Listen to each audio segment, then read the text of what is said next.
I dreaming? Am I dreaming? Yo, what's the point, man? Even I can't even take even the guitar cannot help me. Fuck, even the guitar, wallahi, I can't even. Wallahi, I can't even the guitar. Wallahi, I can't believe it. I swear to God. Wallahi, this is such embarrassing. Wallahi, this is embarrassing. Hello, and welcome back to Sars Football Corner. Welcome back to another live stream, another show, another video on the channel. Big ups to everybody is tuned in nice and early. Big ups to everybody is watching on a replay. Make sure you're smashing the like button. Make sure you're subscribing to the channel if you haven't already. We are back again for another stream, another Koora pod episode. I see the Liverpool fans in here are just, you know what I mean, going mad. You know what I mean? It's what a time to be alive for you, man, isn't it? Rightfully so. What man, enjoy every second, because I would do the same. Yeah, listen, man, it's mad. But listen, we are back again. We're going to be speaking about GLOCKERES medical tomorrow. Come on. Glock 14 is what I'm hearing, bro. Glock 14. Do you know what I mean? We're also going to be speaking about the AC Milan match and the positives, negatives, whatever, doing a little match review. And we're going to be speaking about, obviously, Isak joining Liverpool. We're going to be speaking about Trafford to Manchester City. Manchester City going to going into the Burnley bin. Yeah, and just saying, oh, let me see what Aldi, bro. To Aldi, you know then?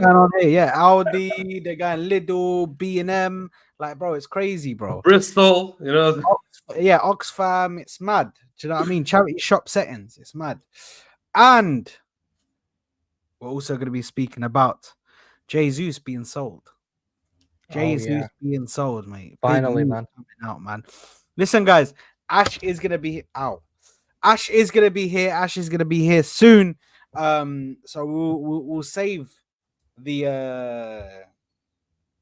the Isak talk for when Ash gets here, because do you know what I mean? He was another person like me who was saying well, actually, I don't know if you guys were saying that as well, but I was most prominently saying that he wasn't. I don't think he's gonna go. Do you know what I mean? And I don't think it's gonna happen. And obviously, Ash was saying the exact same. I'm not sure if the boys here were saying the exact same. Maybe they were saying it could happen or it might happen, whatever. But listen, we are going to speak about it. But first, listen, man, we need to speak about the one and only. Let me just get this fraud super chat out of the way. Hold on a minute, just 1 second. This fraud, I swear, bro. Fonzie is like, bro, I'm gonna. If I find this guy, Fonzie, chat to me, bro. Meet me in Piccadilly Circus, bro. Let's just scrap, bro. Let's bro, what's wrong with Fonzie, bro? Fonzie, bro. I've sworn enemies, bro. This guy's always trying to send super chats to say I don't even show up for shows, bro. He's such a fraud. And because this guy is petty as F, yeah, he even went back and looked at all of the streams, bro, all of the hour streams to see which ones I missed. He's like, actually, I done my calculations, and if you look at it, you missed like 8 streams. Echi, please. This guy, bro, who goes back and looks at all the episodes to make sure which one was he in, which one is he in? Yeah, wallahi. Well, keeping receipts. Yeah, wallahi, he got receipts, bro. I can't lie. He got receipts. Hey, maybe if you're nice enough, you know what I'm saying, he will bring receipts to you. You know what I'm saying? So yeah, big up Fonzie. No, he won't be. Listen, I'm a nice guy anyway. Still got receipts to me. But big up to Fonzie. He says, big up TK, his nephew. Hope you're doing well. You gotta say big up. You gotta say big up to Fonzie, innit? Because he addressed you. Yeah, I already said 3 times, bro. Big up Fonzie, bro. You know what I'm saying? Oh, okay. Yeah, there you go, bro. He calls me your bodyguard for some reason. I don't know why, because I never defend you. I always slander you. So I don't understand why he calls me your bodyguard. You know what I'm saying? So it's one of those, I just don't understand, bro. When I hate, I hate. Hey, big up, bro. You know what I'm saying? Yeah, at least you're committed. Okay. Don't worry, man. I got your receipt. Listen, we got a lot to speak about, yeah? We got a lot to speak about. But T, I'm gonna let you go first because obviously we saw you did a hand signal. Do you know what I mean? So you might want to rise it again and just you know what I mean. And also, you also need to say that I am the main guy, one of the main people who was advocating for Gokarez for not one but longer than a year. You know what I'm saying? Almost 2 years. I was doing the whole propaganda about Gokarez. I told you I wanted Gokarez, I wanted Fabian Ruiz, and I wanted Lookman, or I wanted, I think, Nico Williams back then. You know what I'm saying?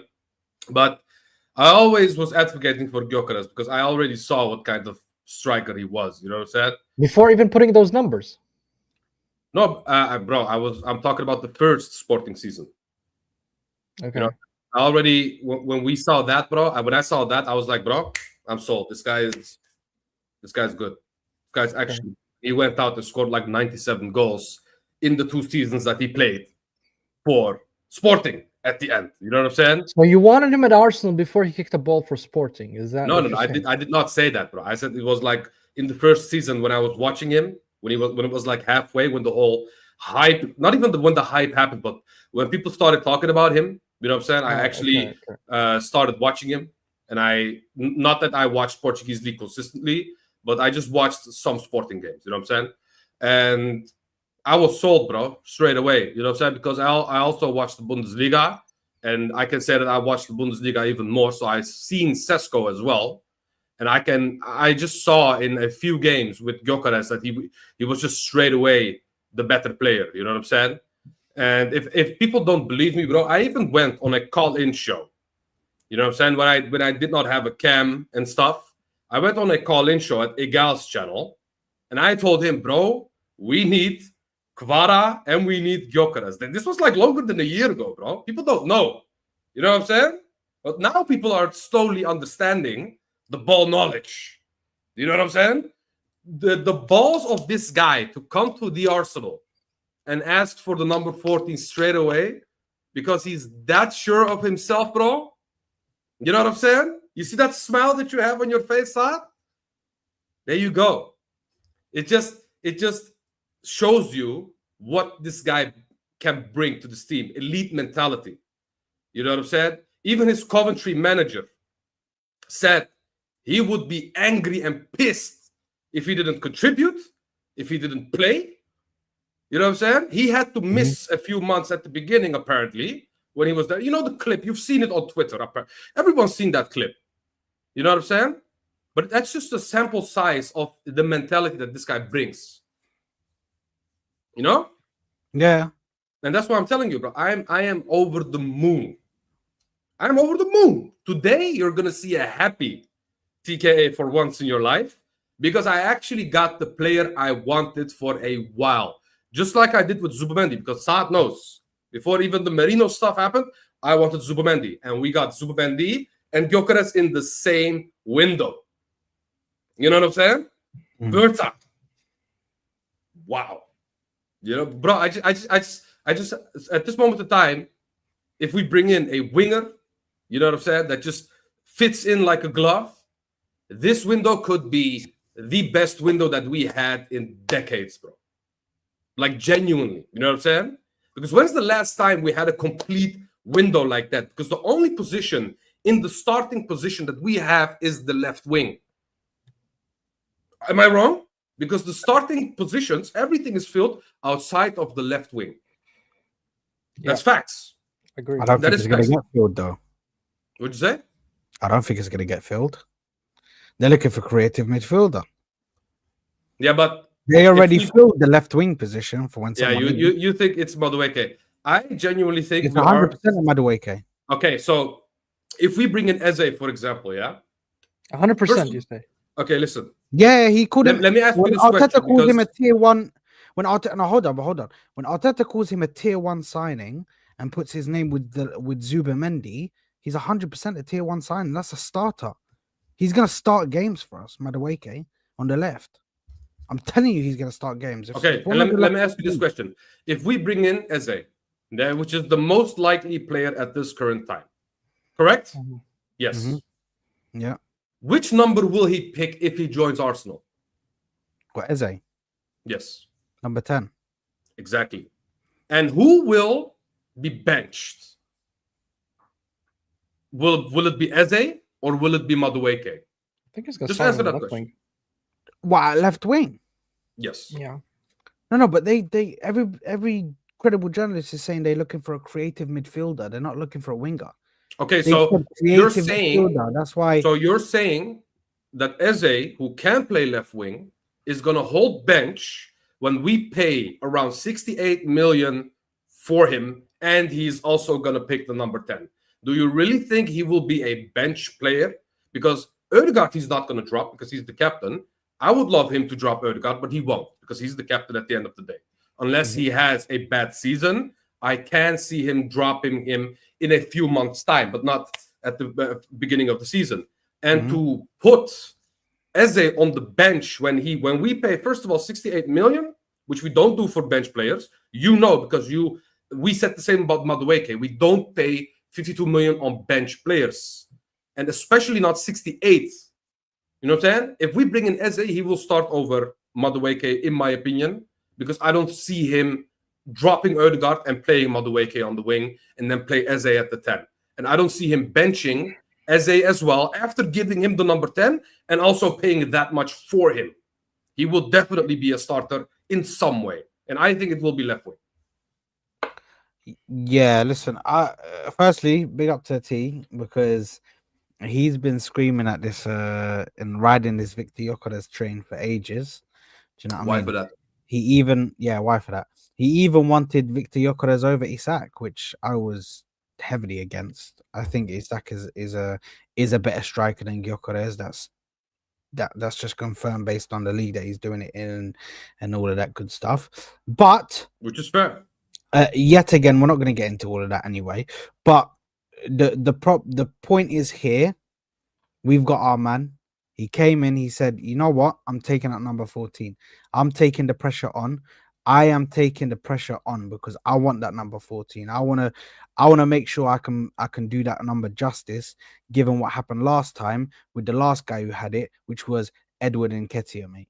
Yeah, that's the last guy to have it. Edward Nketiah. So he said, no, hold on. Give me that number. I want number 14. I'm going to do it justice. So big up to Victor Gyökeres, comes in for a fee of 63 million euros.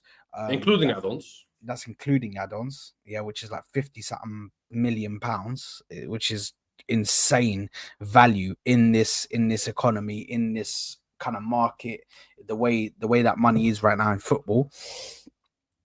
And big up to Andrea Berta for getting the signing through and across the line. But obviously, like you said, we are missing the left winger. Now, my issue is, will Eze come in as a backup option for Ødegaard? I think he will, in my personal opinion. You're saying he's going to take the 10 and all of this, but he will come in as a backup option. And the fee. Yeah, even with the fee, if they're willing to have, the thing is with Arsenal is with being a big team, you can afford to bring these players in and then be bench options because they will play more than enough games.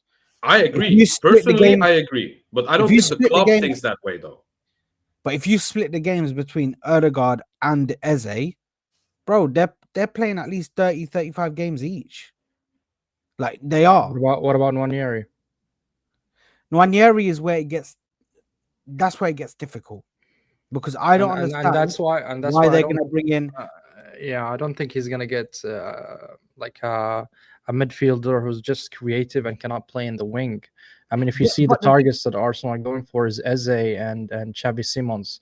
So in both cases, Arsenal are looking for some sort of versatility to play in the wing, meaning that they will play that player on the left wing. That's from the targets that we're pursuing lately. That means that he will depend on 1 year on the 10 and maybe a player that can play in the 10 and also play in the wing. Well, I don't think Eze would just be utilized in the 10 because I think you can play Eze in the 10. You can play him on left 8 where Rice plays. You can play him in exactly in the midfield. Versatile. Yeah. I just don't think he's going to bring him in as a winger, and I hope he doesn't because I don't think Eze is a winger. I don't think he works well on the wing. It's not going to be good if we. Yeah, but then I can throw it back to you, pause. You know what I'm saying, and say, Um, would you think Arteta would think that way because he likes his versatile players? Yeah. Like he even played Havertz at the wing in game. He changed him in game, and we saw him shifting to the left and shifting to the right. You know what I'm saying? So don't you think that a player like Eze, who played left cam, you know what I'm saying, and left mid for Crystal Palace before, you know, don't you think he would play him at left wing? I think he would, because we are talking about Mikel Arteta here. We're not talking about a logical guy who does straightforward things. You know what I'm saying? This is a guy that tries the wildest stuff that we've seen in our lives. You know what I'm saying? Yeah. And I don't think playing Eze at left wing is too far-fetched for him. So where's Madueke going to play then? That's what I'm saying. You're gonna hold bench. I mean, isn't he the soccer backup? People say he's the soccer backup. No, I've always clarified that he's a left winger. No, as well. I'm not saying you, but a lot of people are saying he's the soccer backup. Yeah, but those people are coping. Those people are not living in the real world. The real world is, and the real situation is, Madueke is the left winger as well as the right winger. That was spoken about within negotiation with him. They were saying to him, "We want you to play on the left wing as well as the right wing." This has always been open and out that was happening, but people don't want to believe that. I'm here to tell you that, unfortunately, people, for the people that don't believe that, he's going to be playing on the left wing for us next season. I think you're right, Saad, until the moment we see who we're going to sign next. Up until this moment, you're right. But Sami, Eze coming in, I don't think that affects whether he plays on the left or not. It does. I don't. Massively.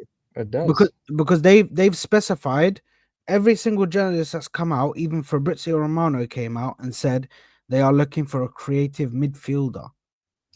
I understand. If they were looking for a winger, then these people would have come out and said they're looking for a versatile player who can play on the wing as well as in the midfield. But bro, they also said that the Madueke deal would not affect the winger deal, and now we're only going to buy Eze. So people say a lot, and at the end of the day, people do different stuff. You know what I'm saying? And also, they said Havertz was a midfielder, and he ended up being our striker. You know what I'm saying? So people say a lot. At first. No, but he was a midfielder. But he was a midfielder at first, but it didn't work. So what happened? He played a striker. Arteta just stumbled upon that striker thing one time, bro. He came in to be the midfielder, bro. And Arteta thought, this ain't working, bro. This is not working. And the funniest thing is Merino ended up being the better striker at the end. Yeah, that's the funny part. But again, Saad, if you see the targets, again, I'm gonna reiterate the same message. If you see the targets we're going for, those players can play in the left wing. Xavi Simons and Eberechi Eze, both of them can play in the left wing, and both of them are better than the players that we have, like Trossard, Martinelli. I would play Xavi Simons over Martinelli. I would play also Eze over Martinelli, currently speaking. Oh, look who decided to show up. Even though I don't rate. Look at this guy, bro. Xavi Simons. Big up. Look at this guy. What? Yeah, big up, everyone. Big up, bro. Big up. Big up Ash. Big up Ash. Ash is here. Man. I'm so sorry. He's asking, where's Ash? Ash is here, man. He was just running late. So don't forget to like and subscribe, guys. Get the likes up. Yes. We are winning the league next season with Madueke as a starting left winger. Winning hummus. This guy, bro. This guy's shameless. But listen, here's the thing, yeah. I understand what you guys are saying. Xavi Simons and Eze can play on the wing, but I don't think, based on what is being said, I don't think that's what they're gonna do. I may be wrong, but I don't think that's what they're gonna do. But regardless, Gokarez signing for Arsenal, that is an amazing signing. Firstly, I know that I know everybody's gassed, everybody's there. You know what I mean? We were obviously having the conversation about me being nervous when people take that number 14 shirt, but listen, I'm just right now. I don't know how to think because my club's never had a competent, like, for a long time now. It's been at least 3-4 years. I'd say 3-4, maybe 5 years nearly since we had a competent number 9, somebody who was on. Like, I thought, oh my God, he's gonna come in and kill it. Because even if you go 5 years ago, like even in that final, like at that point, Aubameyang wasn't knocking down or chopping down trees, bro. He had a brilliant performance in the semi-final and the final of the FA Cup, but that was still within the why is he playing on the left wing? Why are they not playing him centrally? And when he played centrally, it was a bit off. And do you know what I mean? So it wasn't the same Aubameyang that was there when we first signed him. So it's been a long time since we've had a competent number 9, a gunman, a shooter. And we finally got him, bro, in Glock 14. I think, yeah, I wanna have my stance on this. And I think that because of the hunger of Arsenal fans to number 9 that we didn't have, like you said, for quite some time. I think that's also a reason why we see the big hype around Gokarez, that we are really that hungry for number 9 that we haven't seen in our football club for quite some times, and now Gokarez coming over the line. And not only that, there are small factors surrounding Gokarez that I think and I believe could help him also. It could be no reason for him to succeed in Arsenal, but sacrificing some of your payments, doing all what you can do to make this move happen. All of these things, and moreover, taking number 14, knowing what number 14 means in Arsenal, that you're welcoming the pressure and that you want to be the main guy in Arsenal. I think all of these factors, morally speaking, and from confidence point, I think Gokarez can actually succeed in Arsenal. And not only that, I think he won over the majority, if not all, of the fan base in his side before even he kicked the ball.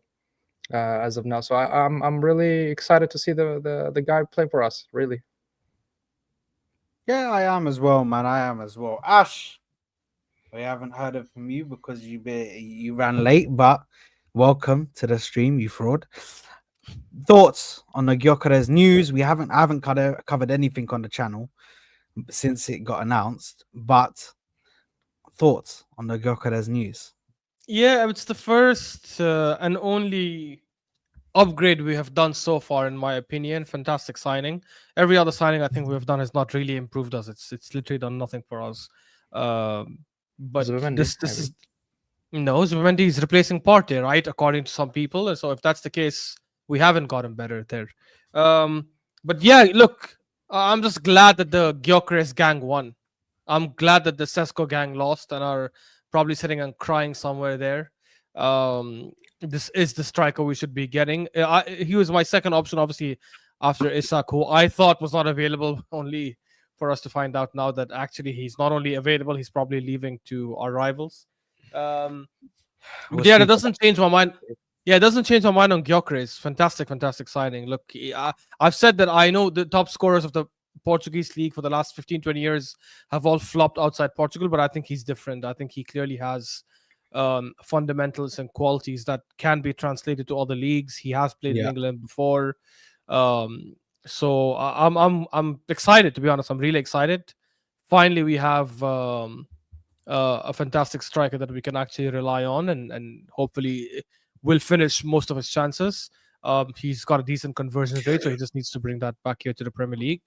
And yeah, like one department we finally strengthened in, because the other signings have all literally been lateral or downgrades, but it is what it is. No, fair enough. I mean, obviously, listen. Ashraf is right, by the way.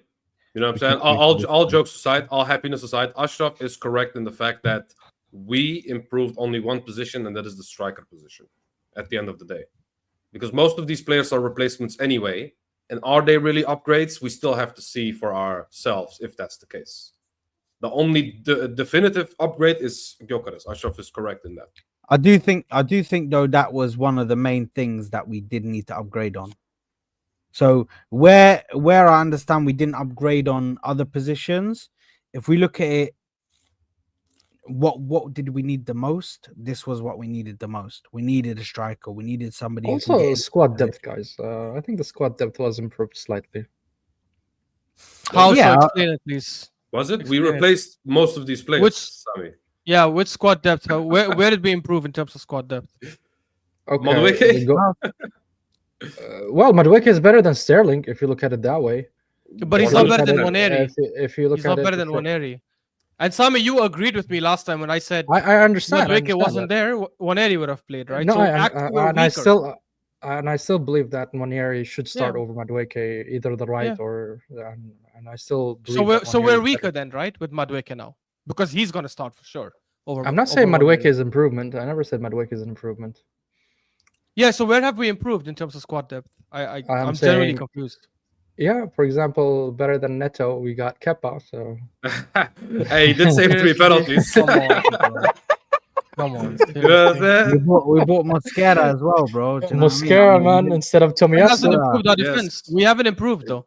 Exactly. How has Mosquera improved us? That is also we a don't know. question. We don't know how good I'm he is, saying bro. squad At the depth. I'm not moment- saying our current starting 11. Yes. I mean, you're I- right. I- No, I just- I'm talking about- I think you I'm saw referring to saw depth. Reece Nelson and Lokonga and thought that was squad depth, but bro, that's not squad depth. You know what I'm saying?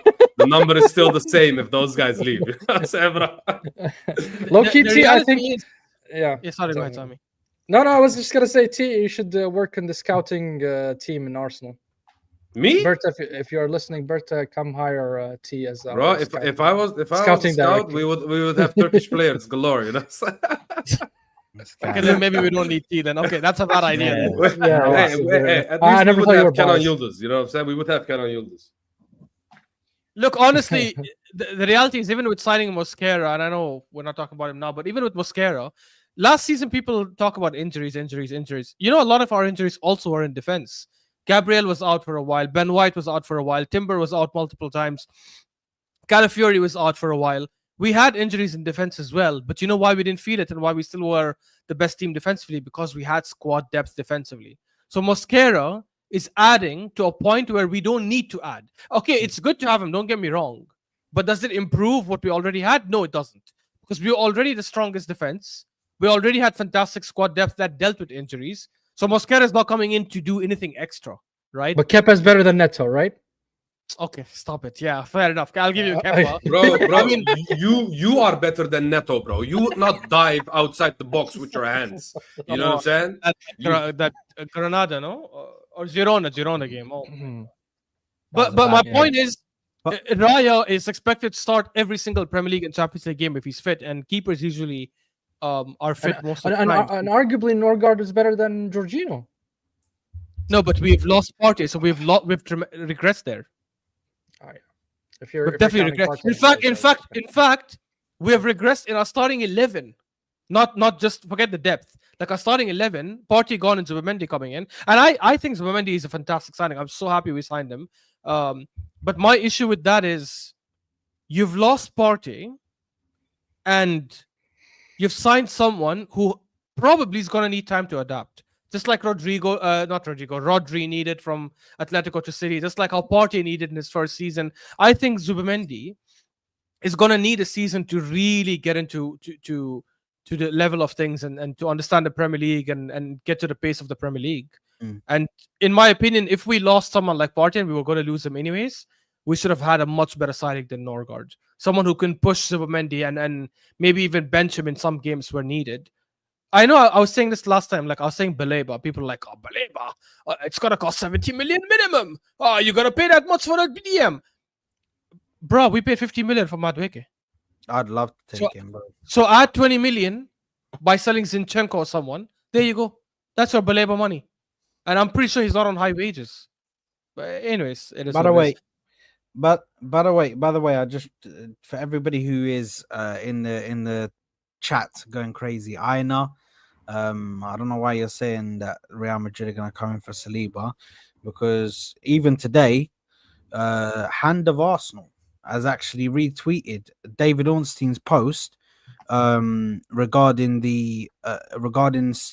I don't know if you guys remember when David Ornstein put out that we're in talks with him over a new contract. He retweeted that, meaning there could be something coming up, hopefully, inshallah, in regards to like progression in this new contract for Saliba. If we can get Saliba on a new contract and get him to commit his future to us, that's also a massive plus. As long as we can it depends on which source Einar is talking about, because I just looked at Twitter and I cannot see anything. You know yeah, what I'm neither saying? I looked as well. But we heard that they're working on both contracts for Saliba and Saka. And Saka, yes, exactly. Yeah. And Saka. So I mean, that's the Saka will latest sign feedback. anyway. I don't think we should worry about Saka. I'm mostly worried about Saliba at the end of the day, because let's be real, guys. Anyone would love to join Real Madrid at the end of the day. This guy is here already for 6 years. Don't forget. You know what I'm saying? So anything is possible. But I do agree with you, Saad, that Hand of Arsenal is on a roll this season. And he's been having an amazing season. You know what I'm saying? Maybe Ødegaard should look at Hand of Arsenal. You know what I'm saying? Bro, he dropped another bomb, man. We're going to talk about it in a sec. Yeah, we will. But, you know what I'm saying? And he mudded Ashraf also. You know what I'm saying? And it takes a lot to mud someone like Ashraf. Man. That was good. And yeah, see, Ashraf, I complimented you while bantering you. You know what I'm saying? There you While go. bantering, I like that. Stream, I like that stream, yeah, that part of that stream. Oh, I could name myself Hand of what did he say? Hand of Sanchez, and then just say stuff on Twitter, and then you would believe me. Hand of Ozil. Look, because he had to say another player's name, bro. Yeah, look, I did acknowledge that. I wouldn't apologize, and I said he is right. But I think you guys are also going a bit too much. Like Saad is, instead of Saad saying Hand of Arsenal retweeted David Ornstein, and he talks about David Ornstein, he's making it seem like Hand of David Ornstein should be happy that Hand of Arsenal retweeted him. Because now David Ornstein becomes credible because Hand of Arsenal retweeted not even what I meant. It came off that way. That's the opposite. What I meant, sorry, is that he retweeted that, meaning that he might know something, like that David Ornstein might release something, because obviously David Ornstein is the go-to. Do you know what I mean? David Ornstein is the one and only that we need to listen to. With all due respect, do you know what I mean? David Ornstein, the GOAT, bro. I don't know what this guy done to get these connections, but brother, this guy is connected to the moon itself, bro. It's nuts. But Hand of Arsenal did drop a little. Hand of Arsenal or Ozil. Hand of Ozil. Yeah, you mixed it. Arsenal. Hand of Arsenal / Ozil did drop a little bomber today at 5:56, saying Andrea Berta is exploring the potential sale of Gabriel Jesus this summer. Clubs in his native country of Brazil have inquired, as have some European clubs. Let's see if this situation develops further. Now, listen, that means we're not gonna get money for. I'll be real. When I saw Brazilian clubs, I was shook because I was like, "That means we're not getting P for this guy." No. You know why? They're trying to do a cut deal. That doesn't matter though, because at the end of the day, the wages. His wages are 265, bro. Even if we lose this guy for free, which we need to accept, some of these players are washed up, and if we sell Jesus, he would go for like 20, maybe around 25 maximum. But I don't think like Brazilian teams would pay that. And the reason why I'm saying this, guys, is not because he's a bad player. It's because he's just too injury prone. I don't think people would risk paying high money and a lot of money on a guy that can mash up his knee in a month or two time. You know what I'm saying? Again. So at the end of the day, for me, we should either way get rid of this guy purely because of his wages. I don't think we should just for him the transfer fee should not matter that much because of the fact that he is our second highest paid player in this team at this moment in time. You know what I'm saying? Yeah, we need to release those wages. It's a lot. Yeah, and I think it's the same wages that Rodrigo's is asking for, almost, if I'm not mistaken. Yeah, so we can free that up. Yeah. Bro, if we can free it up, if we can get like proper player sales, do you know what I mean? You never know what could happen. You never know what could happen.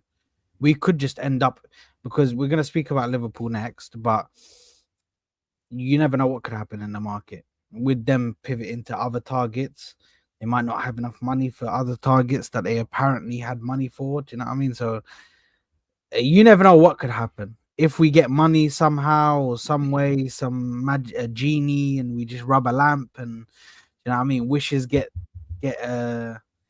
fulfilled. Do you know what I mean? You never know what could happen. Well, that's the thing, Saad. Arsenal not known for selling, man. Their outgoings is shit, man. I mean, we haven't seen that under Berta, though, but I think Jesus is a special case where we should just get rid of him in any case. You know what I'm saying? Any other player, I think he would get a fee for, though. You know, so we still need to see Berta selling. Oh, you know? Lawrence has just put that. Is that an official tweet, Lawrence? Let me see that. Miguel. No, am I wrong, though? No, I think. Oh wow, he did. He yes, just put it up. I think He yes. said, aren't you? Sorry, What? Miguel Delaney just put up a tweet about 7 minutes ago saying Arsenal interest in Eze ramping up as they aim to move swiftly once Gokarez is sealed. Possible that Nelson will be included in any deal. And obviously he says Gokarez is currently in London. So we could move swiftly on that. But I heard that apparently we only do that if there's sales. So we're going to wait to sell players. Or do you think they're possibly selling Gabriel Jesus quickly and then they're going to bring in Eze for the funds that Jesus, or half the funds that Jesus was taking up? Because I don't know how much he's getting over at Crystal Palace. Eze wages. Let's just do Palace wages. I don't think it's that much. You know what I'm saying? Yeah. Double check, see how much he's on, because I think he might be on 100k. Eze is on 100k, yeah, 100k. Wow. Yeah. Oh, so the Okay. same as Reece Nelson.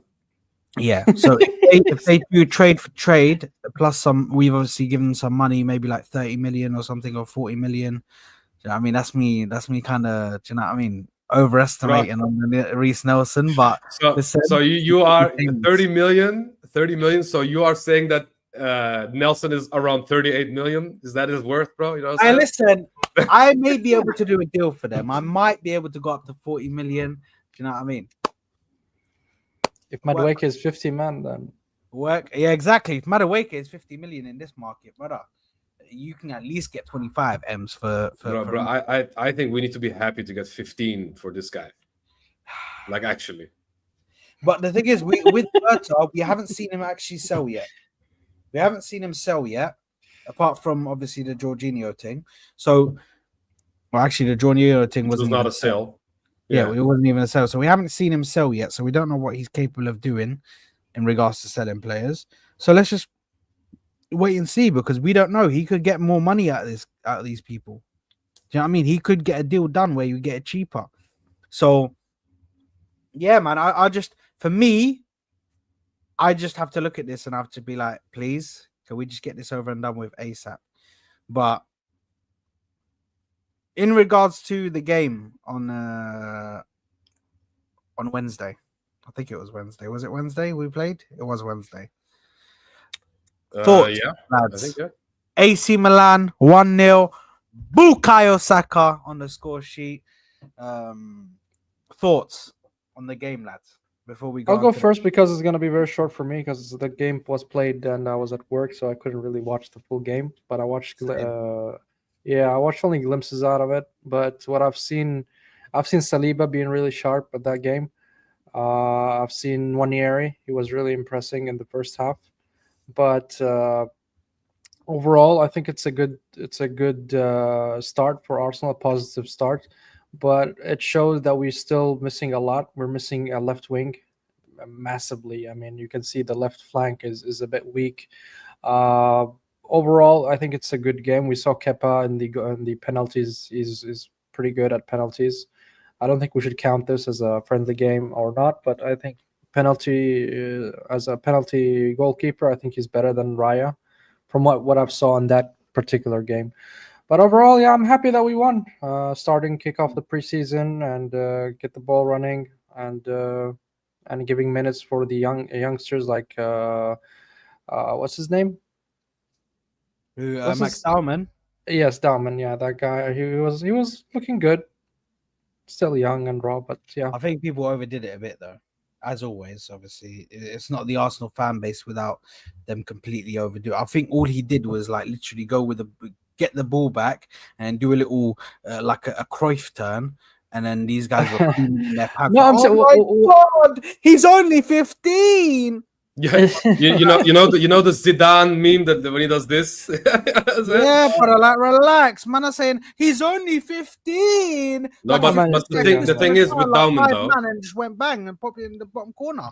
But guys, let's be real, because I did watch the game. I feel like the thing with Dalman is the fact that he plays against all those grown-ass men and is that comfortable on the ball, skips past a few players, that's what sprays I saw. passes, you know what I'm saying? I feel like he looked very mature and very comfortable. And he also looked very big for a 15-year-old, bro, in that pitch. He didn't look like a kid between those guys, you know what I'm saying? And I think the the hype, yes, it can go far. But if we are very, very objective about this situation, the thing is, he is 15 and he is playing like he is around 20. You know what I'm saying? And I feel like that is an eye catcher, and that is something to be aware about. You know what I'm saying? And I feel like this is going to be a big, inshallah. You know what I'm saying? I don't want to jinx it. I don't want another Wilshere situation to happen. But I think we have a gem in our hands, guys. Like, actually. Yeah, listen, I have no doubt Better than Nwaneri. that Max. Yeah, I think he's better. Both are gems at the end of the day. You know what I'm saying? Yeah, exactly. If you this is the thing, they're gonna battle it out for that position in the next like 4 years or whatever it was. Because I think me and T were talking. T, was it me and you were talking about it on your channel? I think where like it's perfect. By the time we get them to the age 22. Well, at least by the time we get what's his name? By the time we get you're talking about Ethan. Yeah. By the time Ethan reaches the age 22, I think Odegaard will be like 30 or something like that, or 31. Do you know what I mean? So, you know what I mean? He'll be on his way out by that time. And then Ethan's in 1 year, he's going to be 22. This guy is going to be like 20. Do you know what I mean? So they'll be fighting it out for that position, that number 10 position. God willing, they're still with us and still at the club. So they're going to be fighting for that position. There's plenty more years for us to be like, oh, who's better, Nwaneri or Max Dowman? Do you know what I mean? There's plenty of more years. I mean, did we say that with Ramsey and Wilshere? Did we say, oh, who are we going to play, Ramsey or Wilshere? Is that who's better, Ramsey or Wilshere? No, they played at the same time at the end of the day. So who's to say that these two guys are not going to play together in the future? You know what I'm saying? And also, if those guys can stay fit, and if we can extend Nwaneri in the future again, because we talked about this, like you said, on my channel. Make sure to subscribe, guys. We said that if these 5 years are over, Ethan would be around 23 years old. And if we can re-sign him 1 more year, we would have Ethan just going into his prime. You know what I'm saying? And Dalman would still be 20, which is very young. And who knows how much he's going to play until that time. You know what I'm saying? We still have a lot of time to think about this and a lot of time to see where these guys are going to end up. You know what I'm saying? For me, both are going to be amazing. The thing is, are we going to be able to keep them? Is the question. No, I think we should loan him out, in my opinion. Yeah. Who? Which one? Dawman, yes. Yeah, Dom for sure. The thing is, he can also be the right Why wing. don't He's we not do just a 10. Can I ask you a question? Because I feel like in our board, people don't have brain cells. Why not send our players on loan to one of the best clubs at breeding young English talent in the Bundesliga? Borussia Dortmund is there. Borussia Dortmund has bred so many youngsters and built them up, bro, and made them these great players. Look what they did to Sancho. Look what they did to this. Look what they did to that, bro. Bellingham. Come on, man. Bellingham. Bro, send him there and let him grow in the Bundesliga. Let him get that taste of Champions League football as well as this and that and cup competitions. Do you know what I mean? But what about this? There, bro. Is this true? Yeah, you can't loan him out at the moment, but when he reaches 16 or 17, I think you can. So he's going to be with us for this season. Then he's going to be Ashraf, 16. can you confirm? You are the human encyclopedia. No, it's true. It is true. I actually don't know this. I have to see. I think so. It's related to the visa. I don't think you can loan until you're 17 or some shit like that. Yeah, because even transfer requests, for example, Ethan can decide on his own right now. But even like transfer stuff, Max Dowman's father decides for him. You know what I'm saying? So he doesn't even decide for himself. As his guardian. Yeah, it's a minimum 17. It's minimum 17, no 15. Do you see what he said on Twitter? Yeah, he said, you know we are gooners. You know what I'm saying? That's what exactly. He said, right? You know we're gooners, bro. You know we'll never go to Chelsea. You know we'll never go to this. You know we're never go Man United. We never go to these clubs.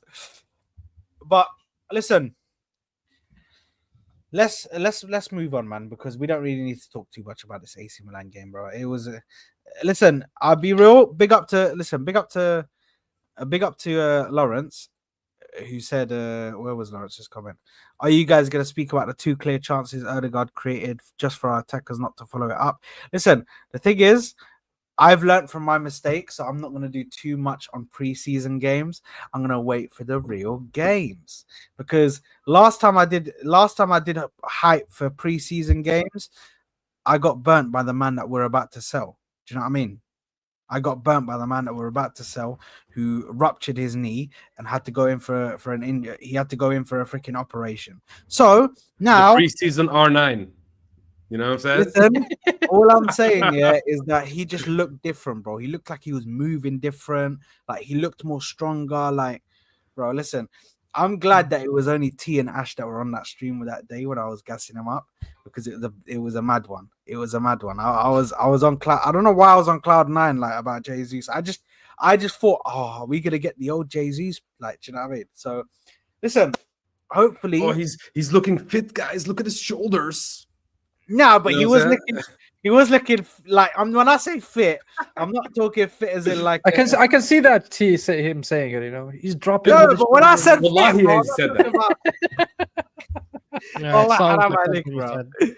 Nah, but it's just one of them ones. But listen, let's speak about. By the way, let me just quickly put the super chat, because I completely forgot about it. AMT, big up for the super chat, my bro, saying Zubimendi underrated by you guys is staggering. This is towards Ash, because he was I'm not underrating him. I'm just saying he's not as good as Partey. Facts say it, stats say it, eyes say it. Like, let's not not do Partey currently, no. revisionism now. Not currently. Yeah, I think he can be better. I think people are misconstruing this and are thinking that we are calling Zubimendi a worse player than Partey, for example. But it will take a while for Zubimendi to gel with this team and get to the point where Partey was with this team, because people don't understand how important Partey was for this system to gel. You know what I'm saying? And that's the whole reason. We're not saying, Zubimendi is the worst player. No. Zubimendi needs to fit in this role first before we can call him better than Partey. Yeah, I agree. Yeah, I do think you need obviously to see what he does. But listen, he looked good when he came on in the second half, bro. Yeah. In that AC Milan game, I'll be real, he did look good. But obviously, we'll wait for the real games. Bro, every pass went forward, bro. Allah, Bro, I was like, hey, this guy. I mean, you know what I'm saying? It looks good so far. At least it looks good. Do you know what I mean? But big up to AMT, big up to Fonzie, of course. But we need to speak, guys, because the Premier League might be in trouble. Premier League might be in trouble, people. Alexander Isak, transfer request. Liverpool hunting. They smell blood. Apparently, me and Ash are in the mud, even though we said that we don't think he's going to leave Newcastle, while everybody seems to think that we did say that we said for certain and verbatim that he wasn't leaving Newcastle, but we said we didn't think. And a lot of people think they have us. However, listen, Mr. 442, do you know what I mean? I mean, technically, God. Wait, shouldn't you guys? I don't get it. I'm confused now, because Ali, I don't know about FK, but Ali, you were on Hussam's stream agreeing with Hussam when Hussam is saying shit like, "Oh, we are not gonna get Isak and Ekitike," which, by the way, I said as well. So I'm definitely wrong there. Clearly, I was wrong. I did say it'll take. You guys will have to bid at least 150 million pounds, which is yet to be seen. You might get him for less now that he's putting a transfer request. Fair enough. But Ash, I don't understand. So are you saying Hussam was wrong then? No, wasn't it about either getting Rodrigo and Isak or getting Rodrigo? No, I and said they will not Ekitike? get Rodrigo and Isak, which, by the way, it seems like even that could happen now. So who knows, like the way they're moving.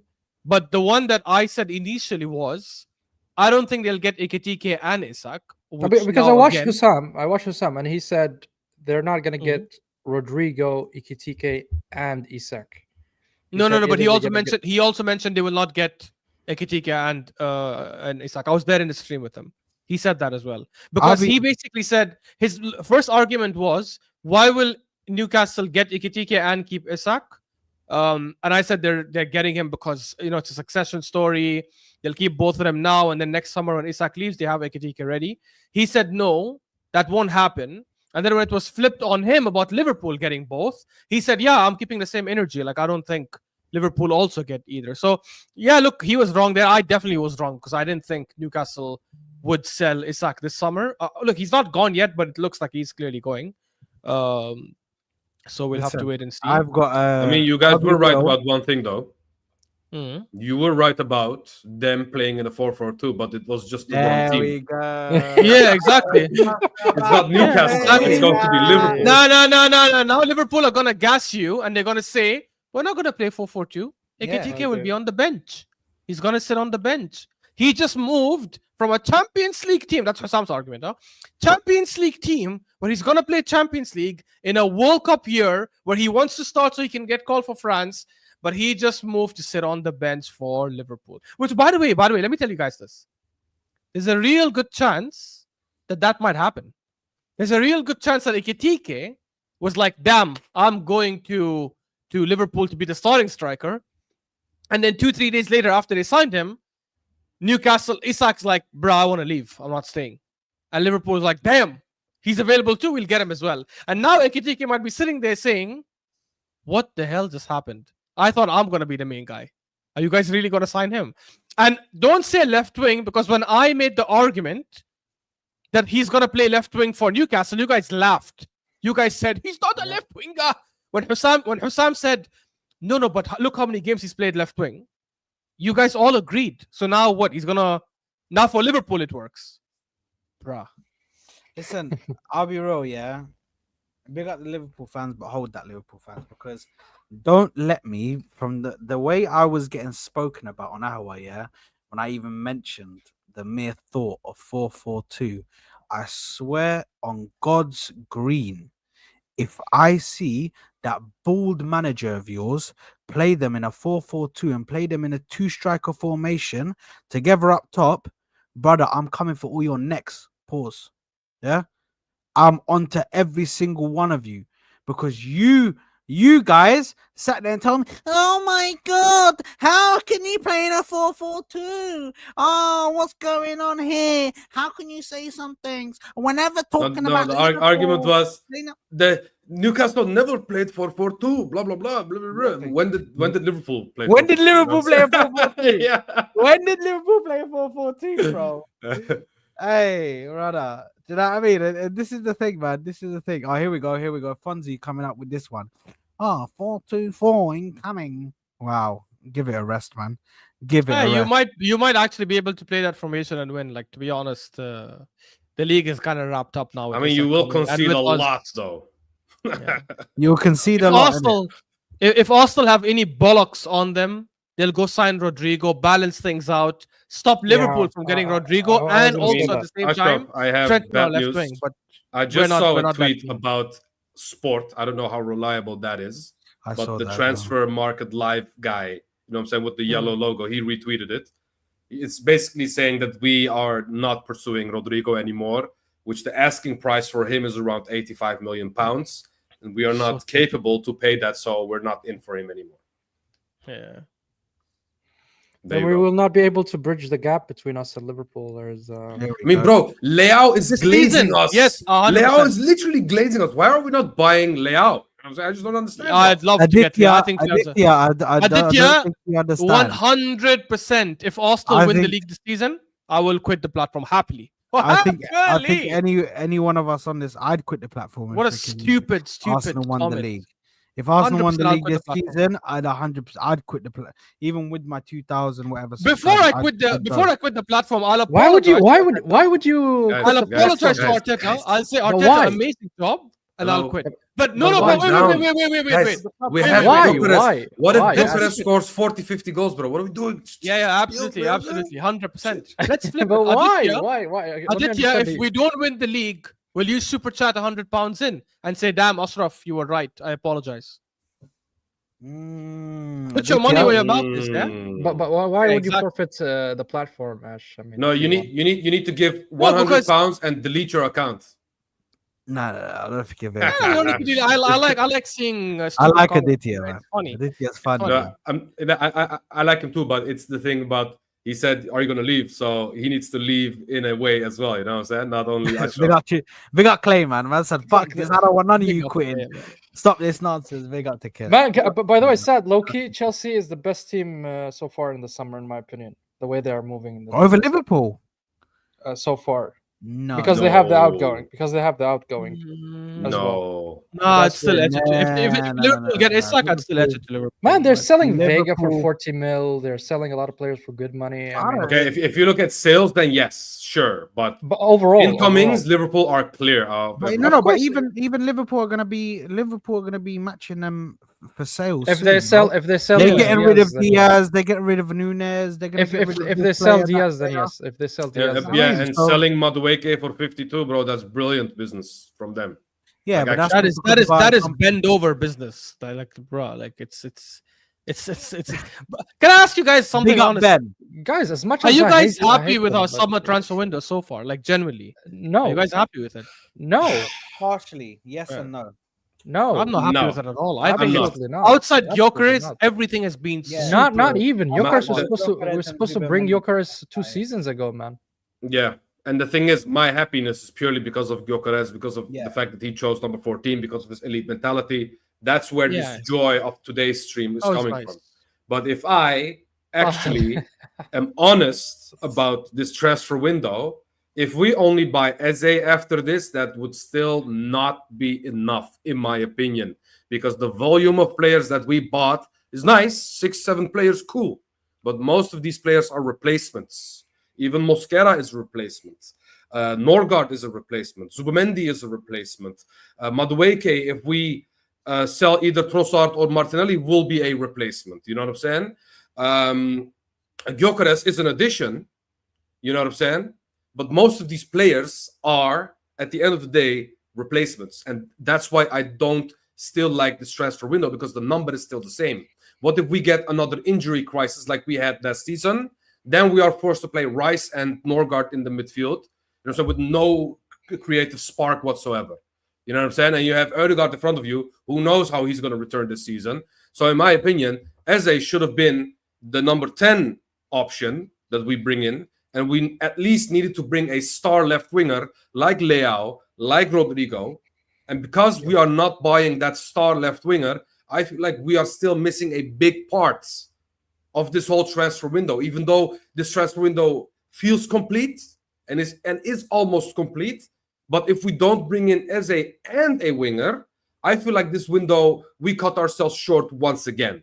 Because Eze is cool and nice, but guys, if you saw Martinelli in this preseason game, all I can say is nothing changed. Literally nothing changed. This guy's end product is still just as shit. And I don't give a shit if it's the preseason game, okay? If it's the first game of the preseason, I don't care. You're not going to learn football in a few weeks' time. You know what I'm saying? At the end of the day, we needed a left winger just as much as we needed a striker, and we didn't get one. And that's the biggest 100%. issue. And you know, I saw this. I couldn't make either one of the streams this last week on Mo's and Hassam's channel, but I saw this argument they had, and I want to get your feedback on it, guys, as well. They were basically saying, obviously, because the Gokarez news got confirmed that okay, it's happening, everything's gonna get settled and signed, and they were basically having an argument saying there are obviously a lot of Arsenal fans that are happy with this signing and are celebrating it. And Hussam made the argument of, but there's a big portion of the Arsenal fans that are not happy, and for right reasons, right? Because they're looking at what other clubs are doing and they're saying what we're doing is not enough.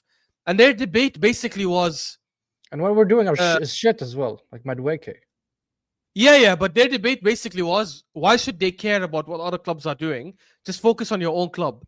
That's that's a your reference. stupid argument, though, because we're not competing by ourselves.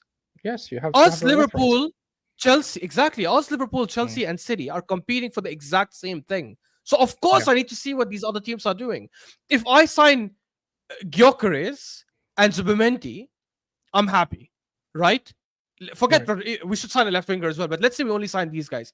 If you told me, hey, Arsenal only signed Gokarez, and guess what? Liverpool signed nobody, and also on top of that, lost Salah and Van Dijk. I'd say, you know what, fine. I think Gokarez alone is enough because Liverpool have gotten weaker. But if Liverpool signed Isak and Wirtz and strengthened their left back position by getting Gokarez, then of course I have to say that my signing is not enough because I have to compare it with them. I could sign 3-4 players. What does that mean if the other club that I'm competing against got even better than I did? And by the way, let's not fool ourselves. We are not better than Liverpool. Even before the signings, Liverpool are the champions. They finished by how many ever points ahead of us. We had to close the gap, not the other way around. If anything, they extended the gap. So for me, like that defines how I look at my transfer window. And that's why I'm saying getting Rodrigo now is an Rodrigo or Leah, one of them, is an absolute must. For me, the reason I'm saying Rodrigo first is because outside the fact that he's a fantastic winger, it hits two birds with one stone. It stops our rivals from getting him, which is a big, big plus for us. But at the same time, it strengthens our incredibly weak left wing. He can cover both positions. He can He can cover cover both left positions as well. wing and he can cover 10. He can play in the 10 and he can play in left wing. He plays 10. He played 10 for Brazil a couple of times. Yeah, by the so way. if you want to bring him in, you can bring him in instead of Eze. We don't need Eze. You can just bring in Rodrigo, and Rodrigo will be enough. But listen, can I ask you guys that question? Would you sacrifice the Eze deal to go all out on Rodrigo? Yeah. Even though we would risk still losing out on Rodrigo because others are going in for him as well, obviously. Would you still risk that and go all out on Rodrigo? Yes, 100%. Because of the if we're successful, where that puts us in line with the other teams, I think that balances it out. If we're able to get Rodrigo on the left with Gokarez down the middle and Saka on the right, bro, that's one hell of a starting team. That is one hell of a starting attack. It's mad. And I'm not trying to disrespect I agree, by Eze. the way. So yeah, I'm not trying to disrespect Eze, honestly, T. But if we pivot to Rodrigo, we bid for him, we put in everything we can put and try to get him off Real Madrid, and somehow Liverpool beat us to that transfer because he says I want to join Liverpool. Again, no disrespect to Eze. He's not that kind of player that would go away. We probably can go back for him anyways. And he's not gonna.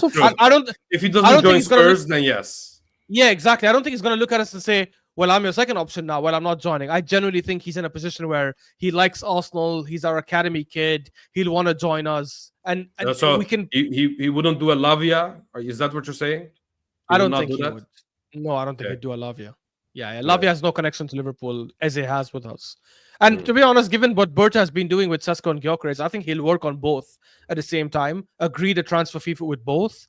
Agree something with both, and then if Rodrigo doesn't work out, get Eze. And he can always go tell Eze, no, Rodrigo's separate. We're trying to get you as well, including Rodrigo. And then just pull out from the Eze deal if we are only able to sign one person. The thing is with Eze is the only thing that keeps other teams away from buying this guy is the personal terms. Because this signing is so easy that you just need to trigger the release clause, khalas, and you can buy this player if you can convince him.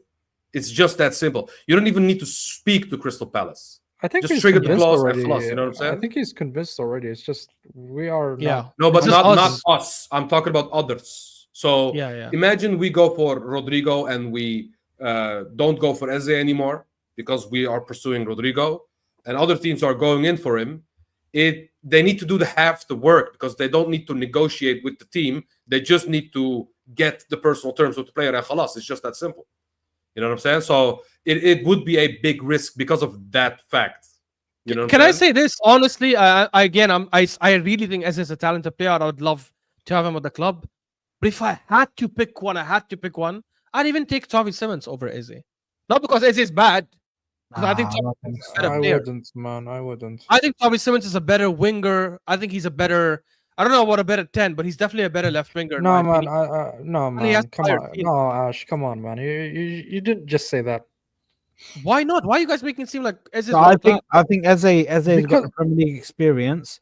His age lines up. His age lines. But his age lines up with what we want to do in the future. When, do you know what I mean? You're eventually gonna have a Nwaneri getting into the squad and trying to get into the first team. Like, brother, this is all has to be set up in a way where we're prepared for these guys to come in. And Nwaneri has to be the future for the 10 position or a Dowman, depending on. or Xavi Simons. If But Xavi Eze is a Simons, win now. Eze is a win now, so you can win now. yeah, to but grab Eze up is not. He's not can. getting old in 2 years. Xavi Simons is still a young player as well.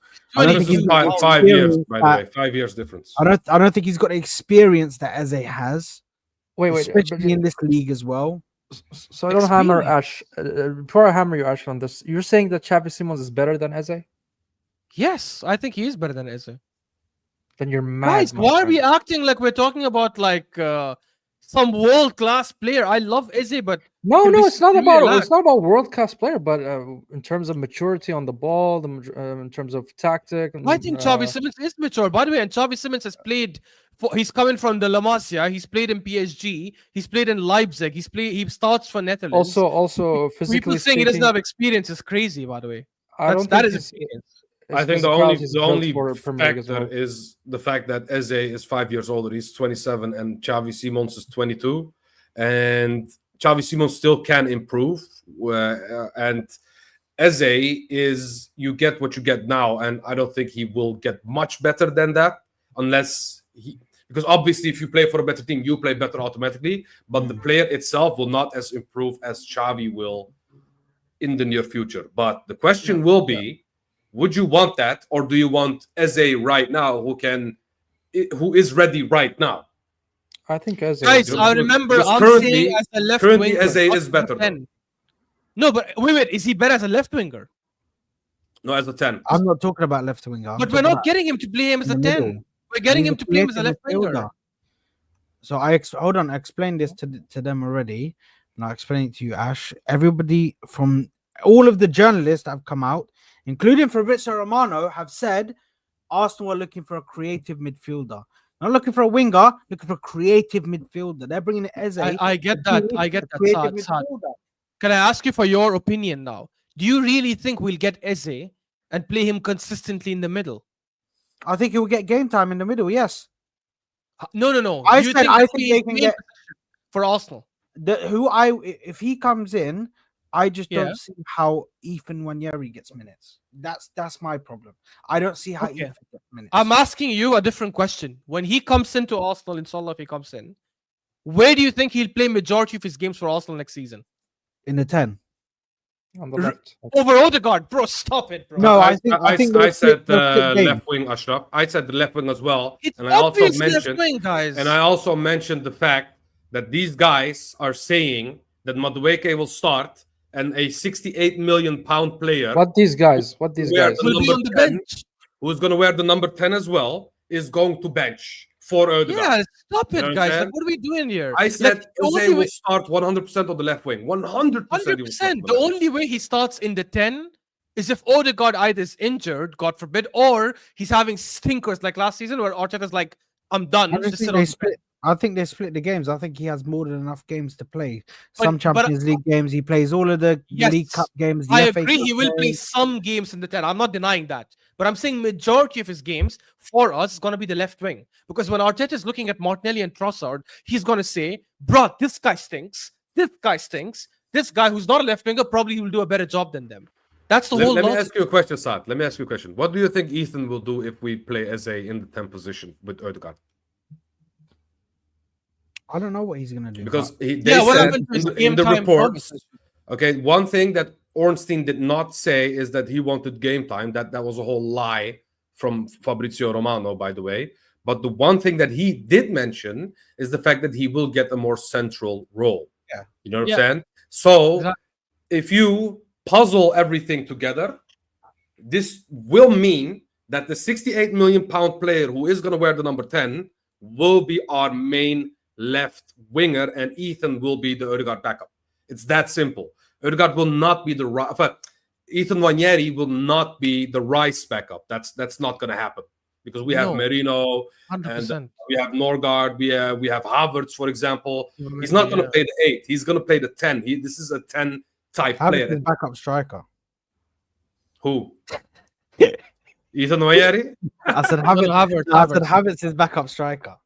Okay, yeah, okay, fair. But Havertz is also the backup midfielder. You know what I'm saying? Which is the number 8. But at the end of the day, I think they did promise him to be the rotation piece with Odegaard, and Eze will be our main left winger. I don't like it. I don't personally prefer it, purely because of the fact that I think we would waste his talents by playing him left wing, because he doesn't have the snappiness that a left winger actually needs to be effective, especially if he wants to play the Martinelli role, which is a role where he is alone a lot of the time. So he needs to save himself in a lot of positions. You know what I'm saying? And that's why I want someone like Leao, because Leao can actually fulfill that role, because he is a 1v1 demon at the end of the day. And that's why I'm also afraid that if we are not going to buy Eze, that Madueke will be our main left winger, because he can do that as well. You know what I'm saying? But in a worse way at the end of the day. So, yeah. And that's the thing. I think people are misunderstanding. Like, Tryon, you're saying, I don't think that's as bad as you guys are making it out to be. I never said Eze is bad. I think Eze is a very good player. As a 10, he's fantastic. I'd love him in the club. As a left winger, he's better than Martinelli and Trossard. Yes, fair enough. But is that what we're trying? Is that enough to win the league? Don't tell me is that good? Is that a good attack or not? It is a good attack. It's common sense. But is it enough to win the league? In my opinion, no. Gokarez, Saka, and Rodrigo, in my opinion, is. Gokarez, Saka, and Leao, in my opinion, is. Of course, the other stuff also has to fall into place. The midfield has to show up, the managers to get things right, all that kind of stuff. But in my opinion, Eze as a left winger is not that upgrade people are thinking about. I can think of many wingers out there that are probably better than him as a left winger. Left wingers only. Leao, Rodrigo. I think Lookman is a better left winger, by the way, as well. I think Barcola is a better left winger. Again, left winger. That's the key. Do not tell me attacking midfielder. That's why I said Simmons. I didn't talk about Simmons in the 10. I'm saying as a left winger, I don't think Eze is like, oh my God, a world-class, top-quality left winger. I think these other players I've mentioned, Rodrigo and Leao, in my opinion, are at that level. The others are a step below, but in my opinion, as left wingers, they're a bigger threat than Eze, who I think can do incredible damage as a 10. As a 10, I would love him in the club. For me, 100%. listen, for me, I'm just going based off what we've been told by journalists. I'm going off what we've been told by the people that know what's going on. They've all said that he's coming in as a creator. They're coming in as a midfielder. Nobody has mentioned Eze playing left wing. Nobody. I agree with that. If we get a left winger, if you can bring me up somebody saying, "Oh, Eze is going to be played on the left wing," I'm happy to concede. But nobody has said that. So me going based off of the news, going based off what has been said, what has been said. Hold on. It's not about common sense. It's not about common sense. The common sense is common sense. When they released Habibi, when they released freaking Madueke came out, they were like, yeah, we're gonna utilize him on the left and the right. So Saad, if we get only Eze, Saad, let's say we only sign Eze and no one else, which, by the way, is the most likely scenario, right? Let's say we only sign Eze. That's it. Our summer is done. Where do you think Eze is going to play? Do you think Martinelli and Trossard are going to start left wing? Sorry? No, you think Madueke will start over him? If we sign Eze, and let's say that's it, we have no more signings, only Eze is coming in and it's over, right? Yeah. Who do you think is going to be a starting left winger next season? I think for majority of the game. For majority of the games, I don't know. I think he's going to split it between. I think Martinelli is going to stay. I think he's going to split it between Martinelli. No. Say what you said at the beginning of the stream. You said Madueke is going to start. No. But I think he's going to start games. Okay, that's basically that's not an issue. But I think they're going to share game time. So you say that Madueke will start over Eze, but Martinelli will still be our main left winger. Is that what you're saying? No. I think they'll share games. Maybe okay, one. Who will Eze share games with? And who will Eze share games with? Odegaard. And who will Ethan share games with? Ethan will share games with Max Dowman, bro. Ethan will share games with Max Dowman, bro. I don't know, bro. You're being silly now. But the reality of it is what we've been told by journalists. I'm not gonna go against the journalists, bro. Journalists say a lot of BS. Okay, we've seen a lot of BS. When it's Sami Mokbel saying. By the way, I remember David Ornstein's article. He said the Eze signing is separate from a striker and a winger. That was before we got Madueke. Yes, wallahi, I made that same example. So actually, he's not lying. He said it's separate from a winger and a striker. He never even said left or right winger. He just said winger, which in reality, you think about it, it's true. We got the striker. of Gokarez. We got the winger in Madueke. So SA might not be coming into play centrally. Okay, so hold on. Because he played left wing for. Wait, correct. He said he played left wing for Crystal Palace last season. no. He played left. He played left attacking mid or whatever you want to call it, half space, filling that fucking place.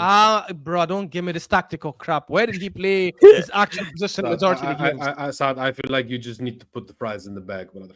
No, but it's not the fries in the bag. I'm going by what journalists tell me. You guys are doing made up shit, and what you think might have made up. If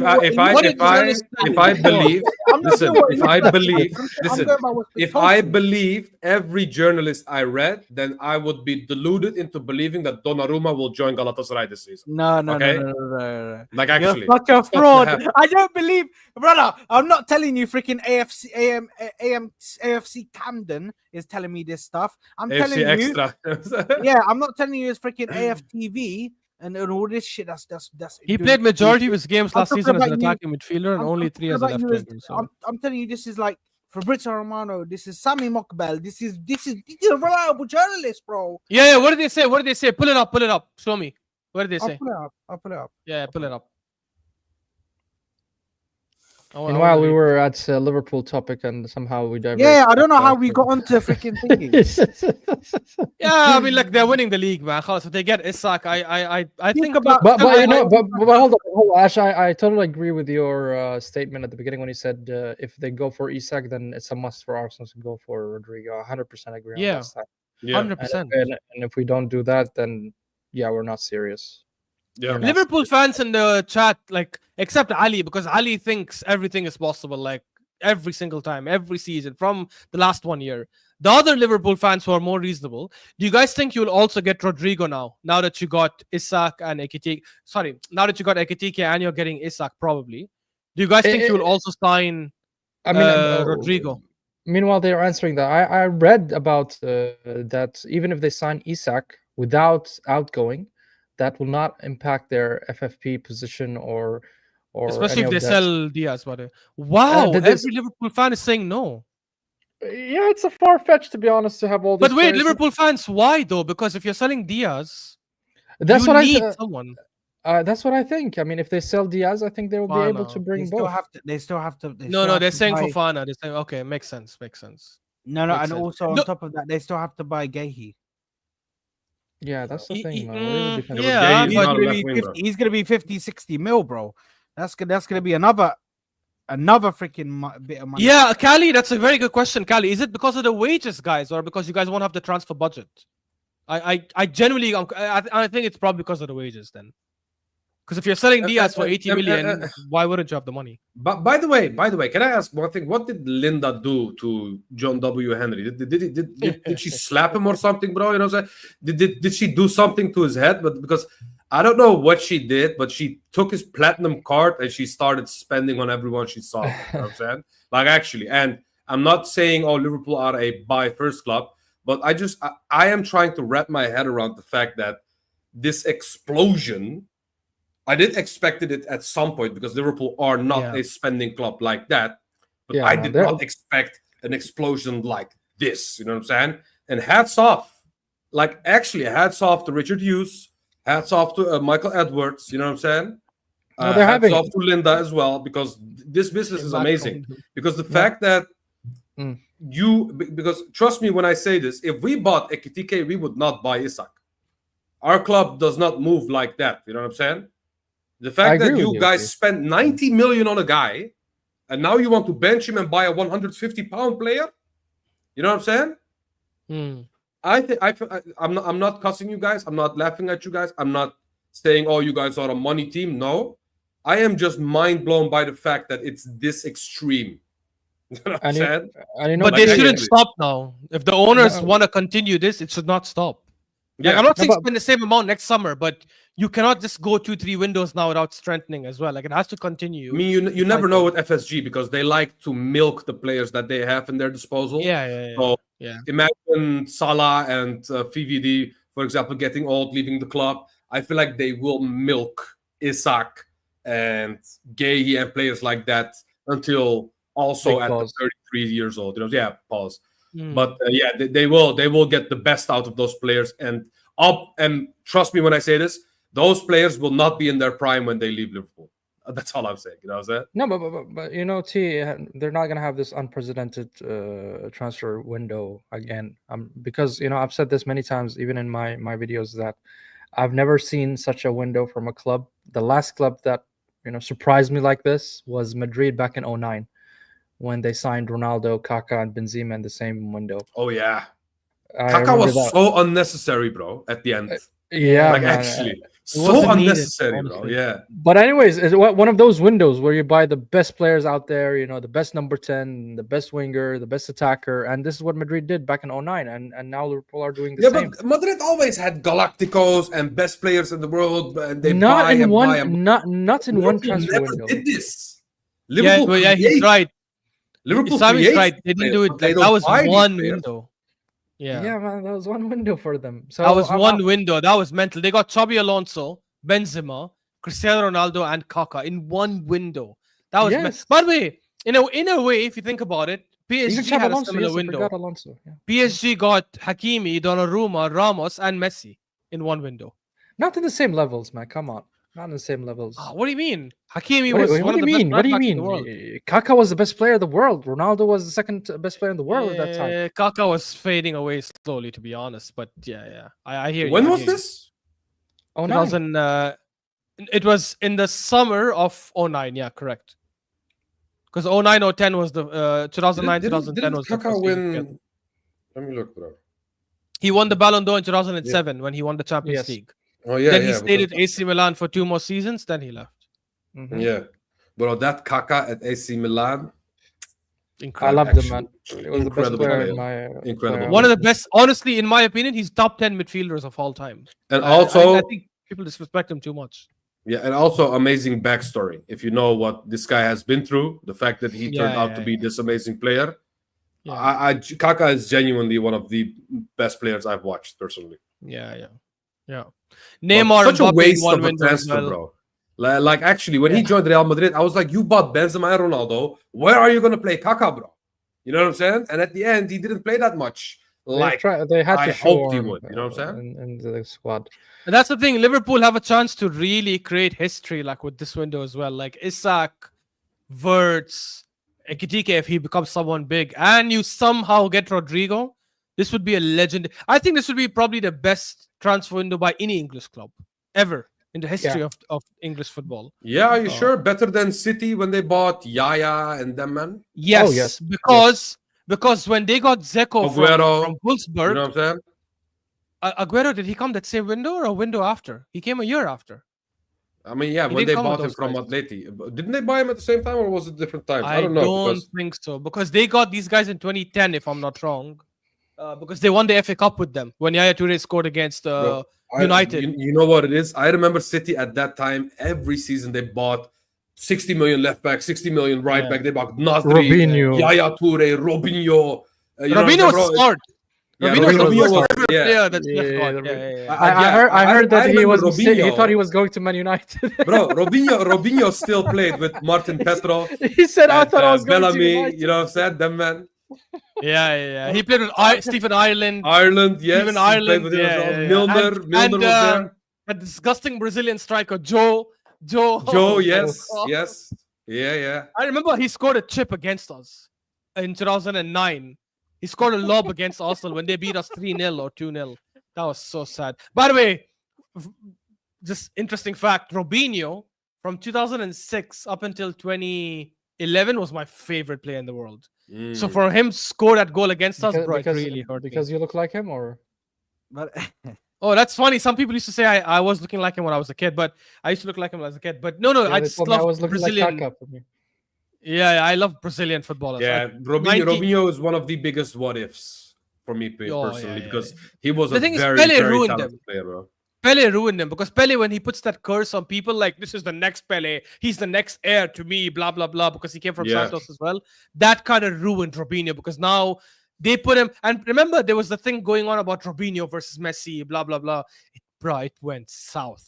It went south Yeah. because up until 2007, most people didn't have Messi over Robinho. Most people had Robinho as the guy. and like Messi was not in his level, but it went a whole different direction. He just couldn't stay fit, to be honest. He couldn't like take the right decisions. And he was also His one of son- those his guys son that is just playing now with he Neymar, lived for for the example. parties. You know what I'm saying? He lived for the He did. women and He did. for the party. Yeah.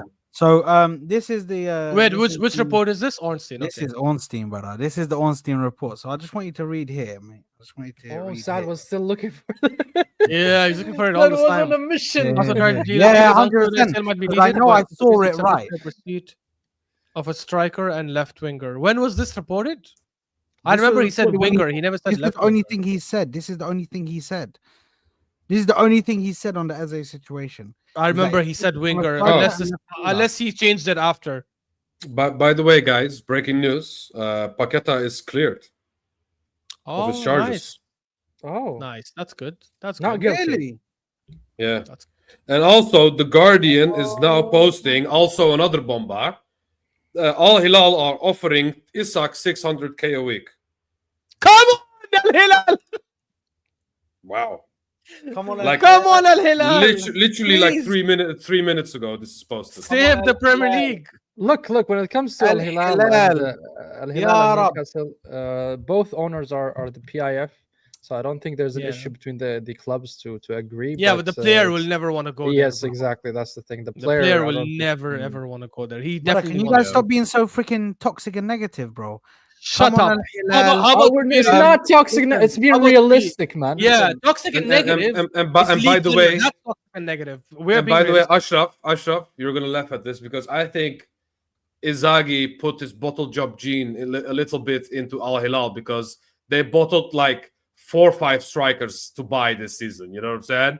It was Let's go. Osimhen, it was Nunes, it was this, listen, it was that. Everyone rejected them, bro. I don't know man, why. They offered, listen, they offered guys, hold on, Osimhen hold on, 50 hold million on. a year, bro. Listen, man. I'm here, man. I'm one of them, bro. I'm one of them, mate. Al Hilal, I'm one of you guys, man. Come on, we can do 600k on the table. You know what I mean, bro? Let's go, man.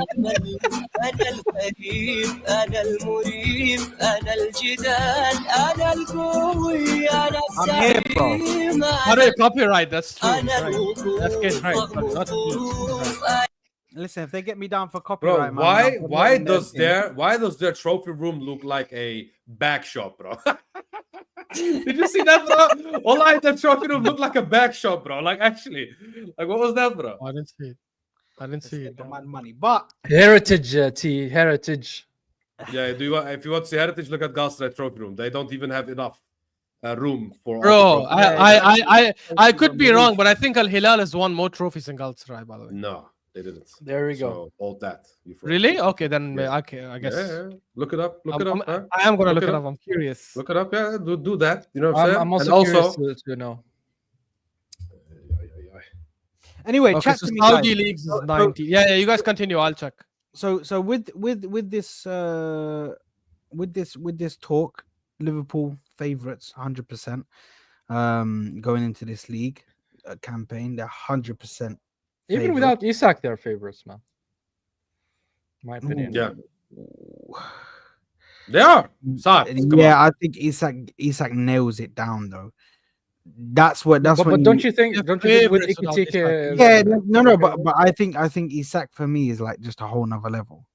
Do you know what I mean? Because Ekatike, there was still some question marks around whether he can score that amount of goals that they need to. Obviously, actually, I don't even know why I'm arguing with you because they are favourites anyway. They were favourites regardless when they signed Wirtz. But That's what I'm saying. Yeah, yeah, sorry. So I don't know why I was arguing for you, but Isak coming into this team, bro, they have to win the league now. They They have to. must, bro. If you bring in Isak, Rodrigo, Ekitike, you have Salah, you have Wirtz. You know what I'm saying? You have McAllister, you have Gravenberg, you have They will Gay, be, you they will have be the, Van Dijk. the most. If you played, don't win the team in treble, you FIFA. bottled it, in my opinion. You know what I'm saying? That team is so stacked at this point. If you don't win a Champions League They and can't. the league, it would be a failure, in my opinion. Can't win. I tell you, then they can't win a treble because anytime they try to go for a treble, they start talking about quads. No, yeah. Anytime they talk about go quads, quadruples, yeah. anytime they talk about quads, it never happens. So they can't you know what I mean? You know what I mean? It's mad. So Yeah, it's literally quad or bust, bro. Until today, I see Hussam even saying quadruple charge season. I mean, that's how hyped up they are. With it was a cup double at the end, bro. But I'd be hyped up, bro. If I signed Isak and Ekatike, bro, I'd be going and Verts and all of it, bro. I'd be hey, wallahi, what would they say? Because look at what Ryan is saying to Liverpool. People would say to us, Arsenal, you must. No, but they have to. They have to. But guys, they have to win the league. I have a question. If they don't win the Champions League or the Premier League, should they sack Slot? It's a massive failure. Depends on the context. Depends on how they lose it. Like if they challenge, they compete, and they just fall short, I wouldn't sack him. Like since he won the league, he has some credit. But if he bottles it and he has a horrendous season, then yeah, of course, obviously, I would sack. I'm not going to say you cannot blame Slot for anything after last season. Okay. Yeah. No. Stop it. That's not true. Of course you can. Right. No, because okay.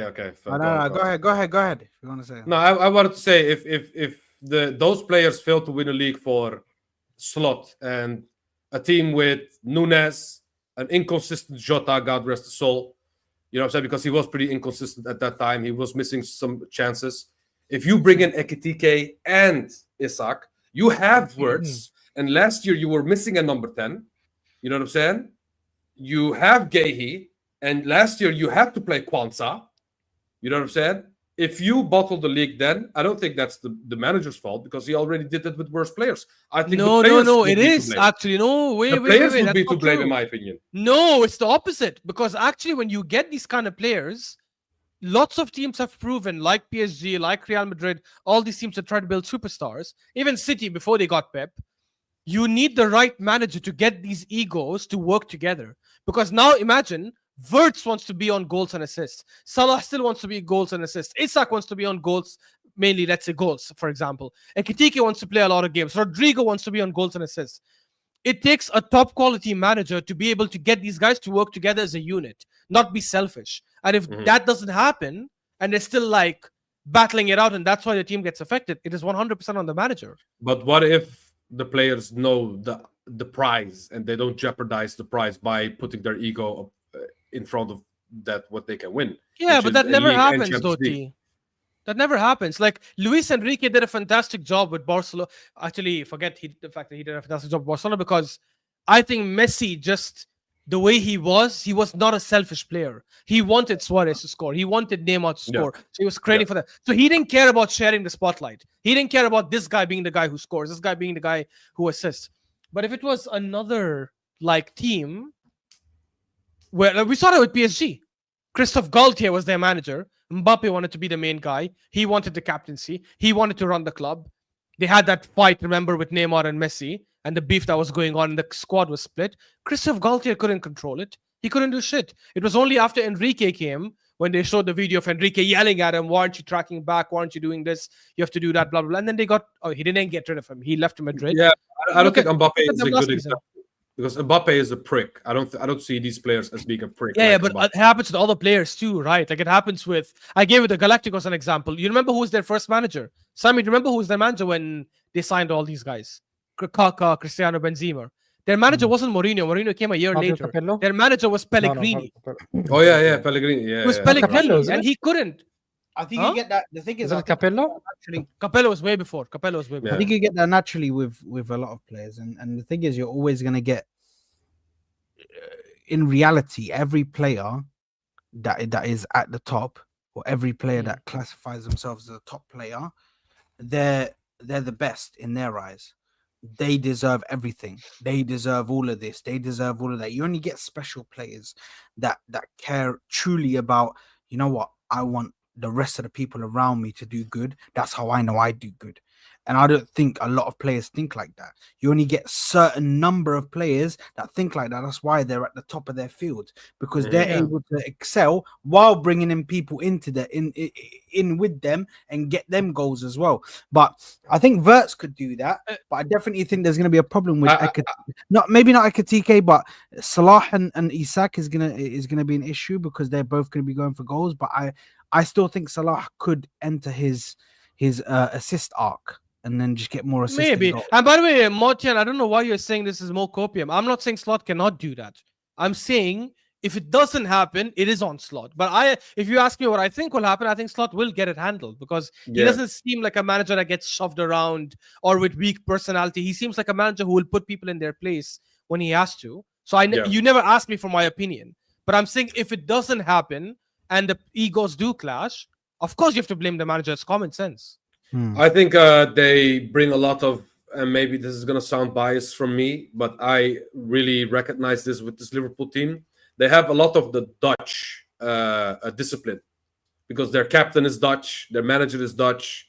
Slot is a guy that looks like a nice guy, but he can be a very, very big asshole. I can say you how it is, you know what I'm saying? I know because I've seen it at Feyenoord as well. You know what I'm saying? So at the end of the day, I feel like this team has a lot of discipline, and it can happen because obviously anything is possible. But I feel like these players are very focused, the players that they have currently. But I don't think they will butt heads. I don't think Van Dijk will allow that, or either Slot. You know what I'm saying? And no, Denzel is not a glaze. You know what I'm saying? It I sounded know. like it, to be honest. No, okay. So let me lie, okay? No, yeah, everything is gonna fuck up, guys. Everything is gonna go to shit because it's about you know what I'm saying? They're all stupid. They're all stupid footballers. They're all like like idiots. When Dutch glaze. When he does that voice, he sounds so much like Sean Strickland. It's actually insane, bro. What are you doing, guys? The Dutch glaze. The Dutch glaze. I swear, the Dutch version of Sean Strickland will lie. It's too funny. Look, I think one team that will dominate next season, like Liverpool is obviously one, but Barca will put them in their place. They will be waiting for you guys. Here's another glazer here. I don't have any. We were waiting for the Barcelona mention, and we're like, I don't have any hope. Wallahi, hey, Ashraf, I don't have any hope in Arsenal. Barcelona will put them in their place. Come on, Barcelona. Wallahi, I wanted to say this if you joined backstage before the stream started. I wanted to say to you, and wallahi, I'm not even lying when I say this, yeah? I wanted to say to you, bro, I wonder how long it's gonna take until you mention Barca at least once at the stream. Listen, like wallahi, I knew you was gonna. You have to give me credit. Signing. What do you think? You guys have to give me credit. 1 hour 39 minutes is a pretty good long time to wait. Yeah, so I gave you guys time. I gave you guys time. Ash, thoughts on your new signing. Marcus, Yeah, I'm not a big fan because the thing is, I think Hansi Flick's system needs everyone to put in the effort, track back. Lamine Yamal does it in a couple of games where he tracks back, wins the ball, and goes forward. If Rashford is gonna have the same attitude he's had the last 2 seasons, then it's a very, very weird signing because you'll need to work hard in Barcelona. Like there's no such thing as I'll just walk around while someone is running next to me. But I'm hoping that that's not going to be the case. I'm hoping that he was just tired of United. He just got fed up of playing in that team. He hated everything about the club. And because when he went to Aston Villa, let's be honest, those first 2 months, he looked different. He looked electric. He was taking players on, assisting, doing things. So if he is going to be the Rashford of 2-3 seasons ago, then yeah, Barcelona just got one of the best wingers in the world. But in your opinion, left, position? I think Rafinha will eventually move to the 10 position. I think he will play striker for them. Lewandowski's there. Yeah, but eventually Rashford could slot in that position. He hates the striker position. I don't think they would move him there. I genuinely think they will. Sorry, go ahead. Didn't he say that he actually likes playing striker and he wants to try playing striker at Barca? He hated it at Man United. No, I remember the quote when he wanted to play more left wing. He didn't like playing striker. Wait, maybe I saw something that's not credible then, but what I saw is I could be wrong as well. Maybe I'm not sure. I remember he yeah, exactly. Jose Mourinho was talking about how he's not better there, but I remember even Rashford or someone close to Rashford saying he prefers playing on the left. I could be wrong though.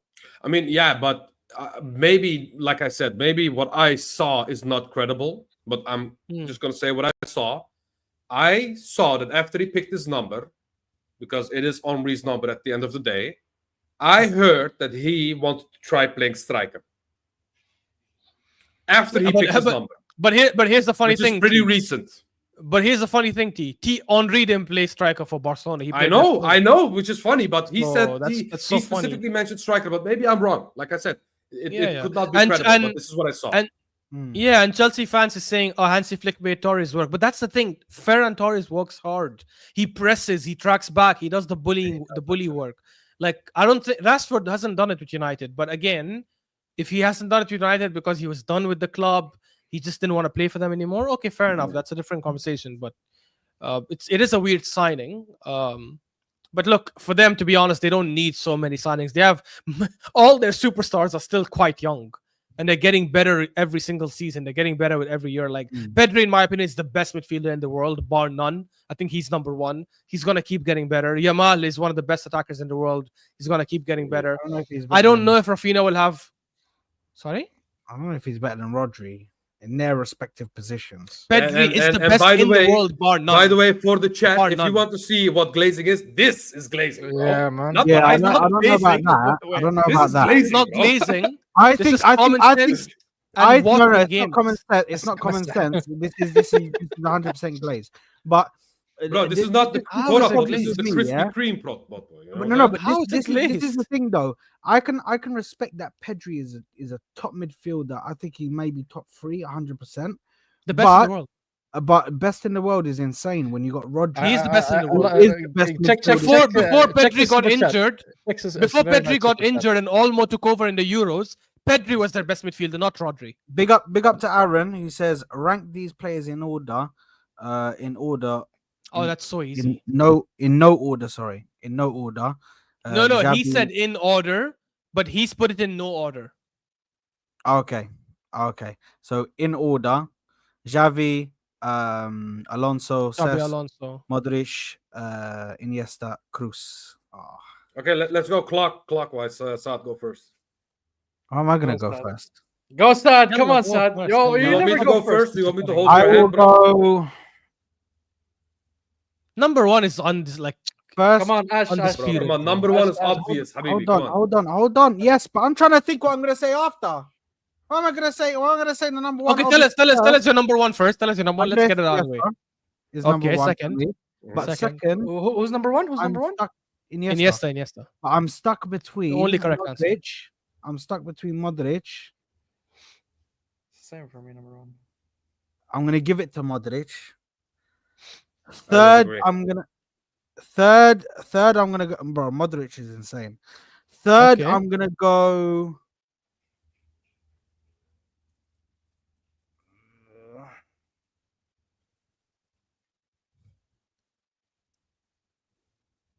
Third, I'm gonna go.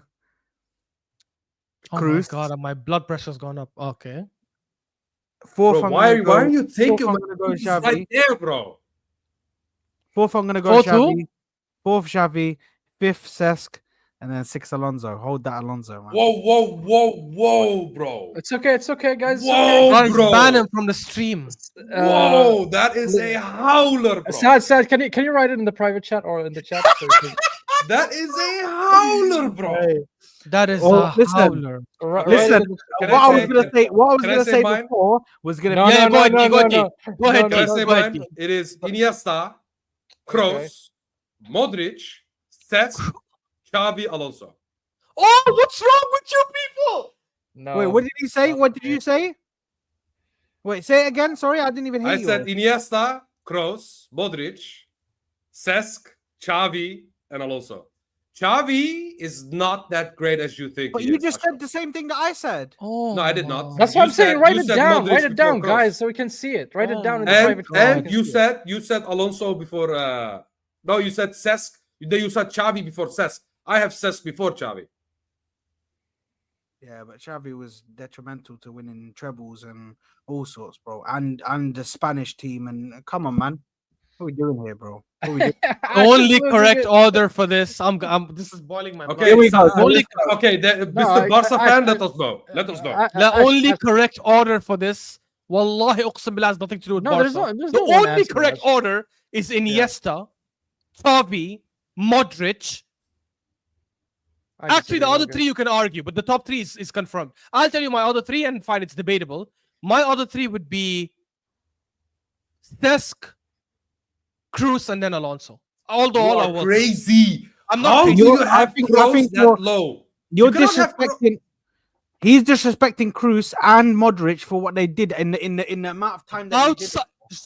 Stop using now, what are you doing? trophies because it's And not tennis. Modric, Tell by the me way, is a Ballon individually. d'Or No, winner. no. You know what Modric, I'm by the gonna way, use? is a Ballon No, d'Or you know what winner. I'm gonna use? I'm not even gonna use trophies. I'm gonna use dominance because after Kroos left this team fell apart, and that is a fact. For That is a starters, fact. that's BS because it's only been one season and they got Mbappe, so the team chemistry got ruined. And do It's they not look the better? only- Do they look it's not better the than last only- season? It's not the only factor that took place. That's one. Secondly, One of the biggest though. if you guys remove this weird 5 Champions League kind of shit and you actually look at the player, there is nothing Kroos does better than Cesc outside controlling the tempo. When it comes to creation of chances, goal scoring ability, dribbling, all of that stuff, even tackling and winning the ball back, Cesc is better in every other department. No. Hey, If my I start- issue is not with Cesc. My issue is with Xavi. The fact that you have Xavi second is madness, Guys, bro. did you guys watch Xavi at his prime? I Xavi, did. when they won the Euros, I did, and was he got overshadowed by Iniesta every season, bro. 2008 Euros, who was the best player in the tournament? Okay, but now you're gonna talk about David Which Villa. player had the okay? which Now you're player gonna which talk player about had specifics, which okay? which player had He's over alive. 30 assists in once? Which player had over 30 assists in 1 year? Xavi or Iniesta? In one Xavi. calendar year. Oh, Xavi, yeah. so what are we saying? It's one instant. It's not one instance.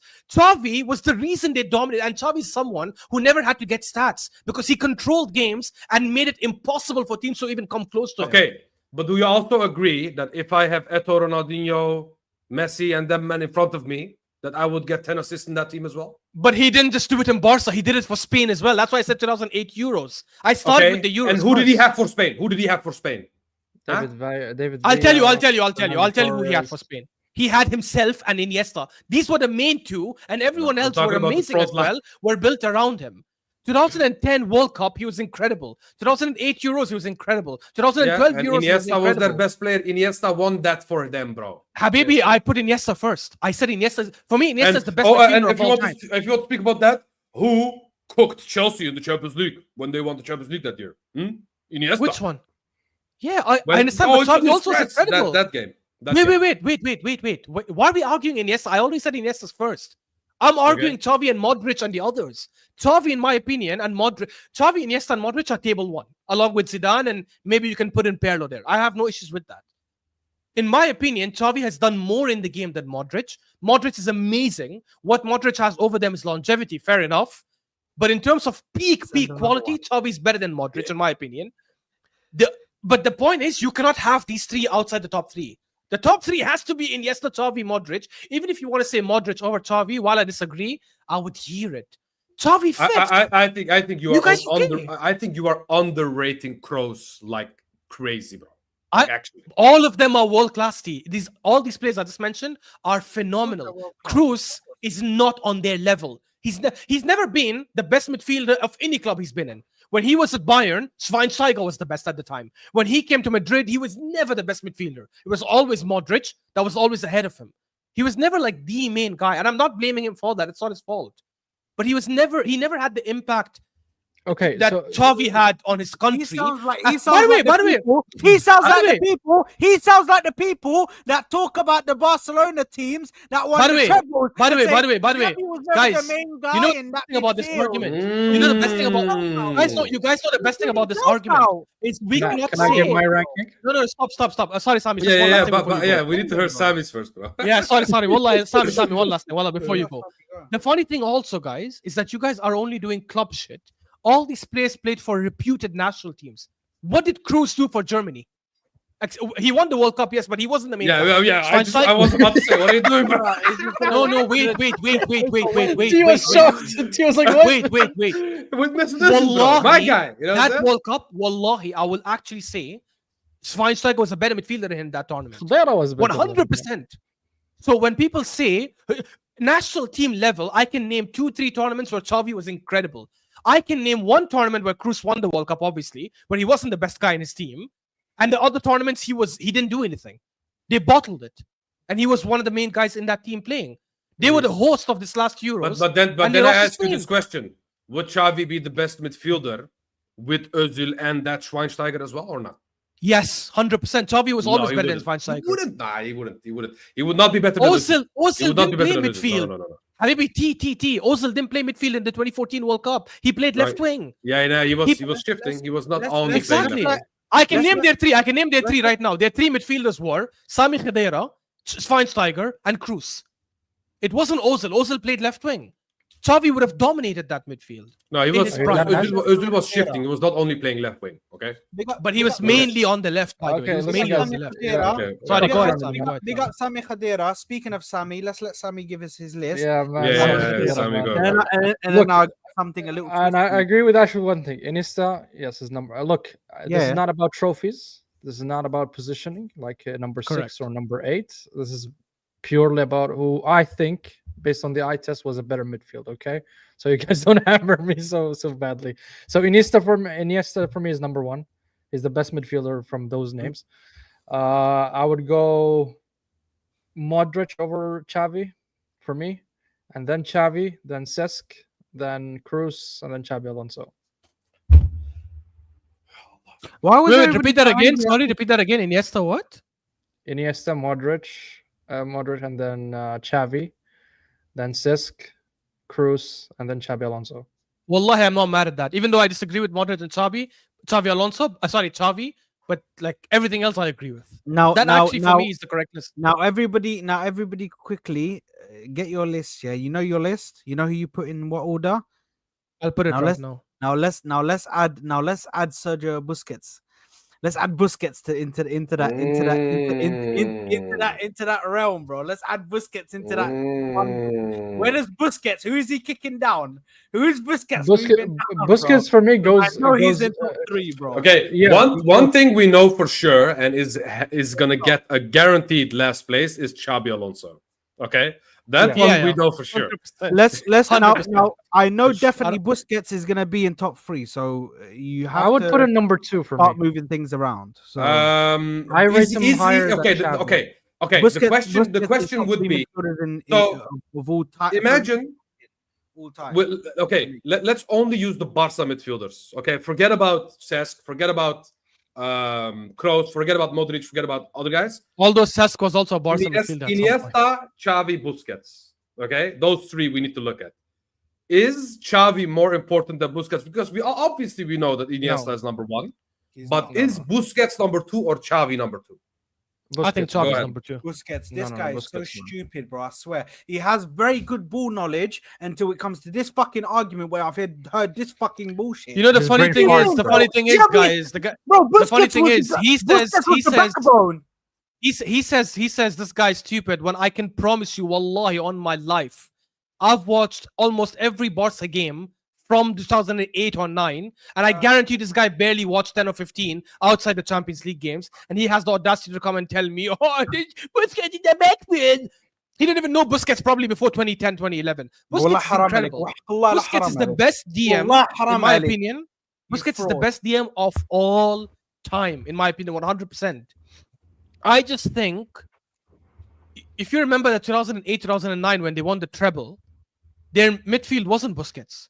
Their main midfield was Yaya Toure, Xavi, and Iniesta, and that midfield looked as dominant. They were killing teams. They won the treble that season. as well. Yaya Toure for me is better than Busquets. I mean, I'm not gonna sit here. Oh, and I tell you disagree. that- I think over a Whoa, whole career, whoa. Busquets is better. Yeah. Yaya Toure for me as a player. Bro, Yes, as a player, much better than Busquets, man. So then But why if do you you're have gonna tell Busquets me, over if you're Xavi? you're talking about Yaya Toure.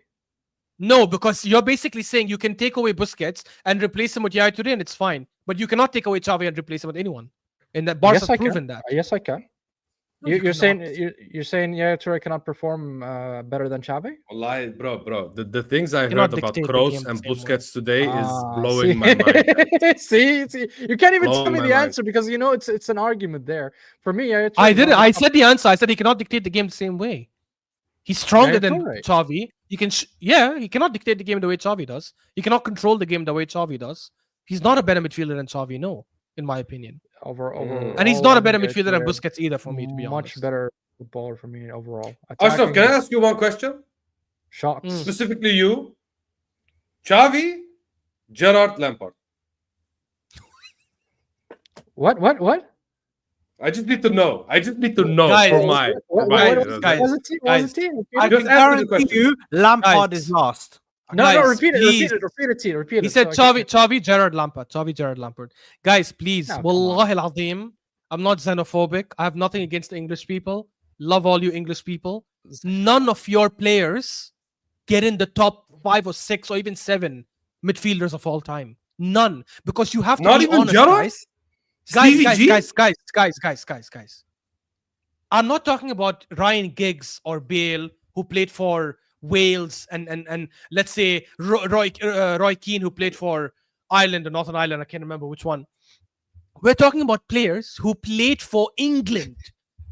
Gerrard, Lampard, and Scholes were there at the same time. And you know Yeah. what they did? Jack shit. They didn't win crap. That goes against them. I cannot say you're a better midfielder than Xavi and Iniesta when they have dominated club and national team. Okay, but okay, level. can I ask And you by the this way, even question? in terms of quality, I don't think they're better than Xavi. Let me Okay. just tell you this. We do agree that midfield was just too slow. That was the biggest issue. The fact that it was They were pretty not slow. Gerrard was not slow. Gerrard is quicker not than very any of these guys. agile. Okay, but if Gerrard played with Iniesta, do we talk? You know what I'm saying? Are we talking the same? Because I feel like Gerrard has something to say to Xavi. You know, what I'm saying? I'm Gerrard gonna is be- not even the best. I love Gerrard. I think he's the second or third best Premier League midfielder of all time. He's not even the best Premier League midfielder of all time. And you guys are saying over Xavi. Who's first? who's first? I Who's t- second? Wallahi, I think KDB is first for me.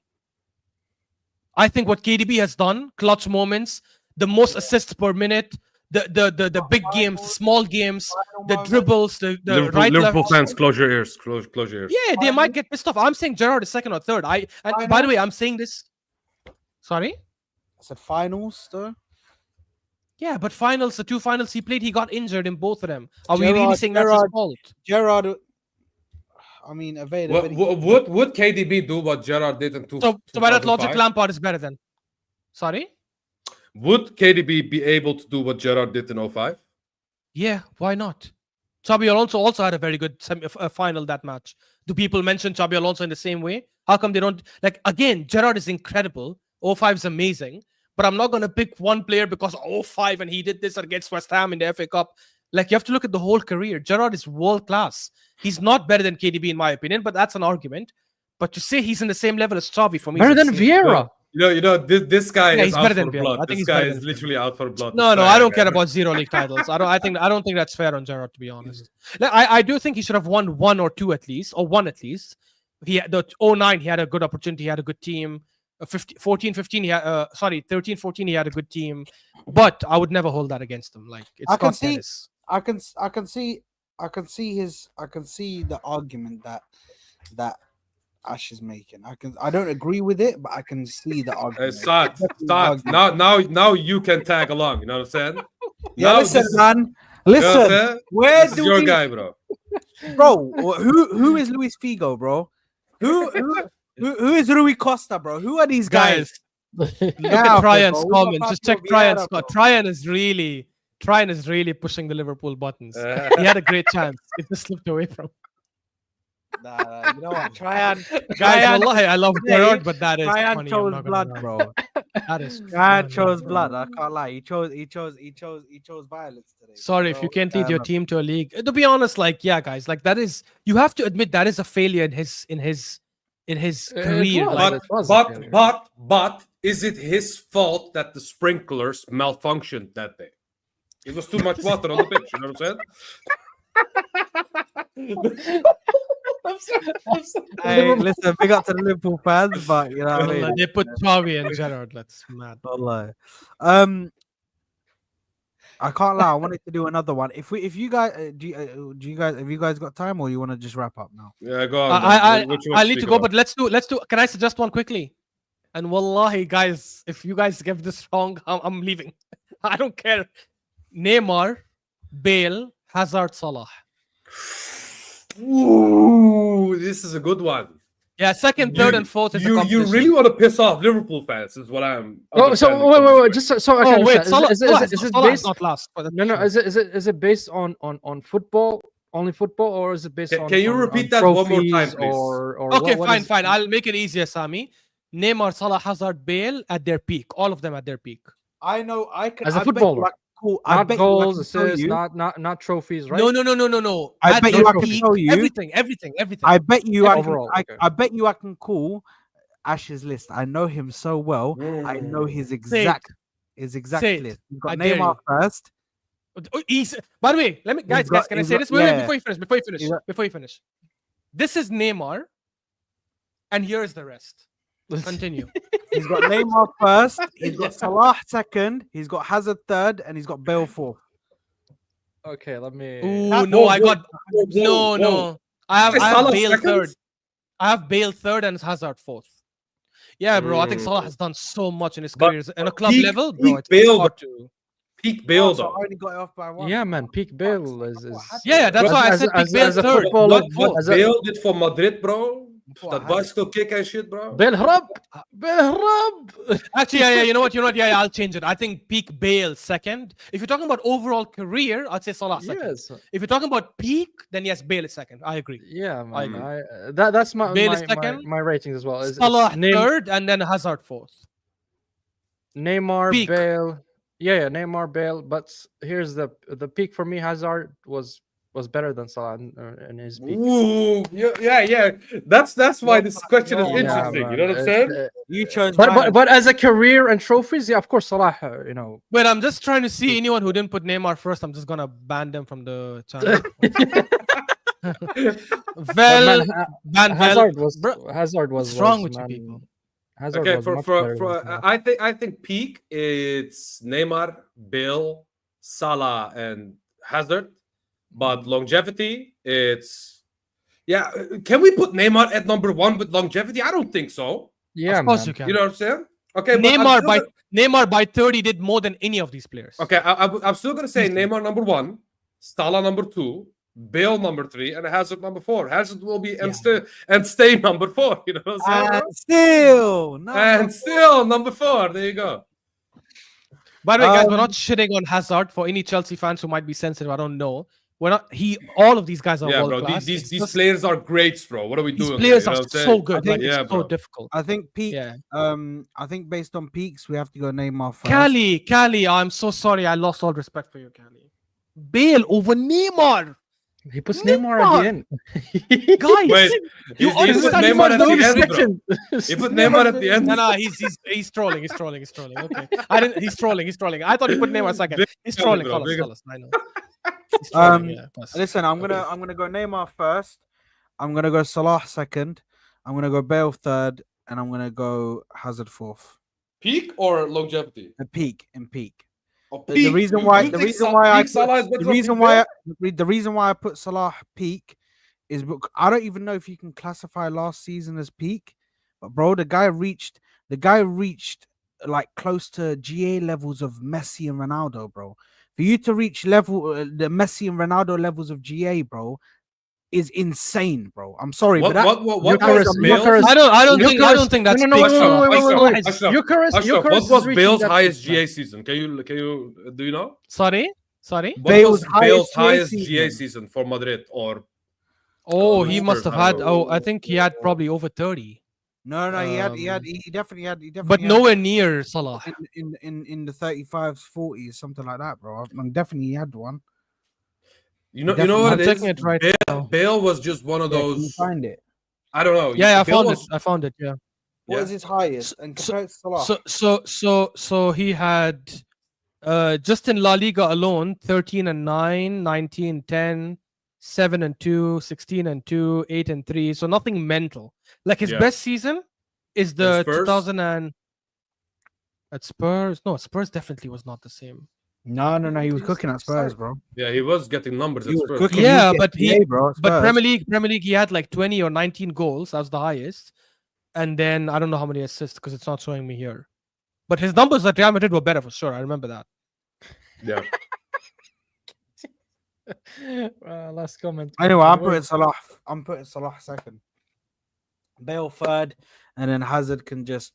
You know what I mean? I will say like Bale at That's his his peak, start, which though. is that Bale at his peak, which is that first season at Real Madrid, and maybe even the second, but the first one especially, bro. I don't think anyone like I think Salah maybe sometimes you can slow him down a little bit, maybe sometimes, but you cannot slow down Bale when he was at his peak. Bro, It was Bale, always Bale was a horse, bro. You know what I'm saying? Bro, do you remember He that? was Do you not remember that human, run? bro. Do you remember that run where you put past Sergio Busquets? Bale Haram. Yeah, that's the one. Bale Saad Haram, was saying. that was, Bale Haram. Bel Haram. Bro.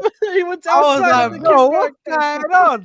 I was like, I'm sitting there like, bro, what have I just seen, bro? How has he just gone outside, back into the, bro? It was Yeah, Puyol. Liverpool wasn't it? fans, Carlos Puyol. honestly, I think Salah is one of the greatest to ever play in the Premier League. But you guys know peak Salah, as incredible as he is. Yeah, not and by peak the way, Bale, bro. we gave longevity and the overall career we gave to Salah. Even Yeah, though yeah, Bale won some great stuff at Real Madrid, we still gave Yeah. it to Salah. 46 Bicycle last kick. season, man. Champions Peak, League. peak But that's not his Bale, best. bro. It doesn't. is his Okay, best. okay. One thing about GA, yeah, it's not all about GA at the end of the day. It's also about impact in the game, your presence at the game, how you affect the game overall. The amount of times Bale affected games on his own was immense. You know what I'm saying? You cannot put GA or stats on that. You know what I'm But we're saying? not You just doing- had to be there. Oh, You just had to be there to know. You know what I'm saying? I'm not doing that though. I'm not comparing the GA thing. I'm talking about Mohamed Salah, who practically carried Liverpool last season to a league title on his own. He carried them on his back. If that's not moments in games, and By the way, but the reason I'm saying that's not peak, that's the reason I'm saying that's not is peak. that the most GA he's gotten in a season? I'm sure it But is. the reason I'm saying it's not peak Saad is because Salah understood the limitations of his body, and because he's such an intelligent footballer, adapted to running less and just focusing on getting output. That first season when he came to the Premier League, the 2017-18 season, when he broke the He was record the electric. first He time, was electric, man. he was electric. He was dribbling by the people, way, shooting I from remember easily him, anywhere. You see our attack with caps. You know FK is pissed. You know, so you know FK is pissed. Hold on a minute. Yeah. Yeah, FK is mad. Yeah, FK is fuming, bro. That You know, first so big season, up- he big up was FK. dribbling Long past time, people, long time. sprinting past everyone. Different, Hold on bro. a minute. Different, Hold on a different minute, gravy. man. But Let me- Neymar is a whole different ballgame. Neymar was Messi, Cristiano level at some point. Like Yeah, there were and- times when he was and performing. by Neymar's the way, nuts at your mouth, if it man. makes if it means anything, I have Salah in the top 3 of all time in the Prem.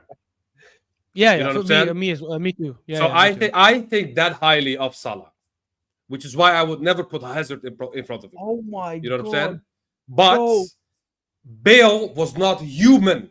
That one season, that one peak season, specifically, we're talking about not a few seasons, one peak season. Bale was not human, bro. He was a horse. You cannot stop that guy. That guy was the freight train. He was scoring bicycle kicks with his length, bro. It was insane stuff, bro. Wallah, that one.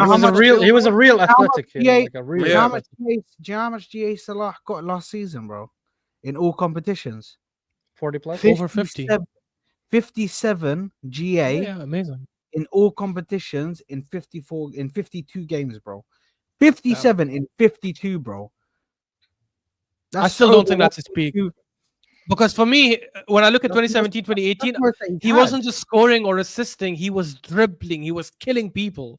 He was so electric back then, bro. I'm telling you. Again, it's not his fault. He's getting older and he's obviously using his brains really well. So Yeah. and that's how great players get into that conversation. Maybe we prefer players like Bale in their peak. Yeah. Because Bale is just very pacey. He's tall. He's strong. He has an amazing shot.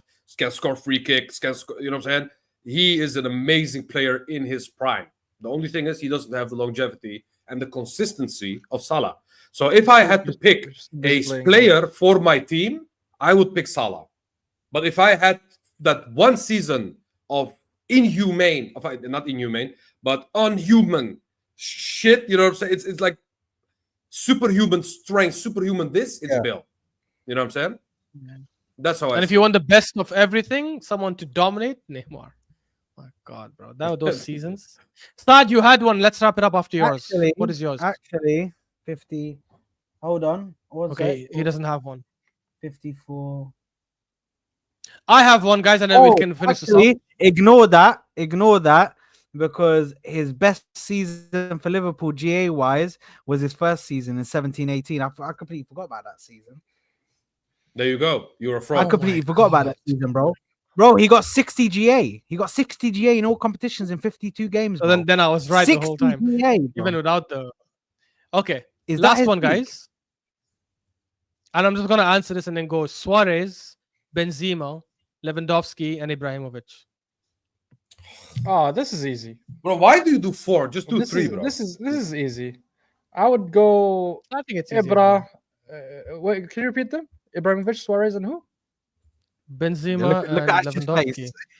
Benzema and who? Why do you say Ibra first? Like, Benzema, what? Lewandowski, Suarez, and Ibra. Yeah, I would go Ibra. What's wrong with that? Ibra first. First. Yes, Ibra first. No. What's wrong with you guys? Brother, Suarez, brother, what are we doing here, bro?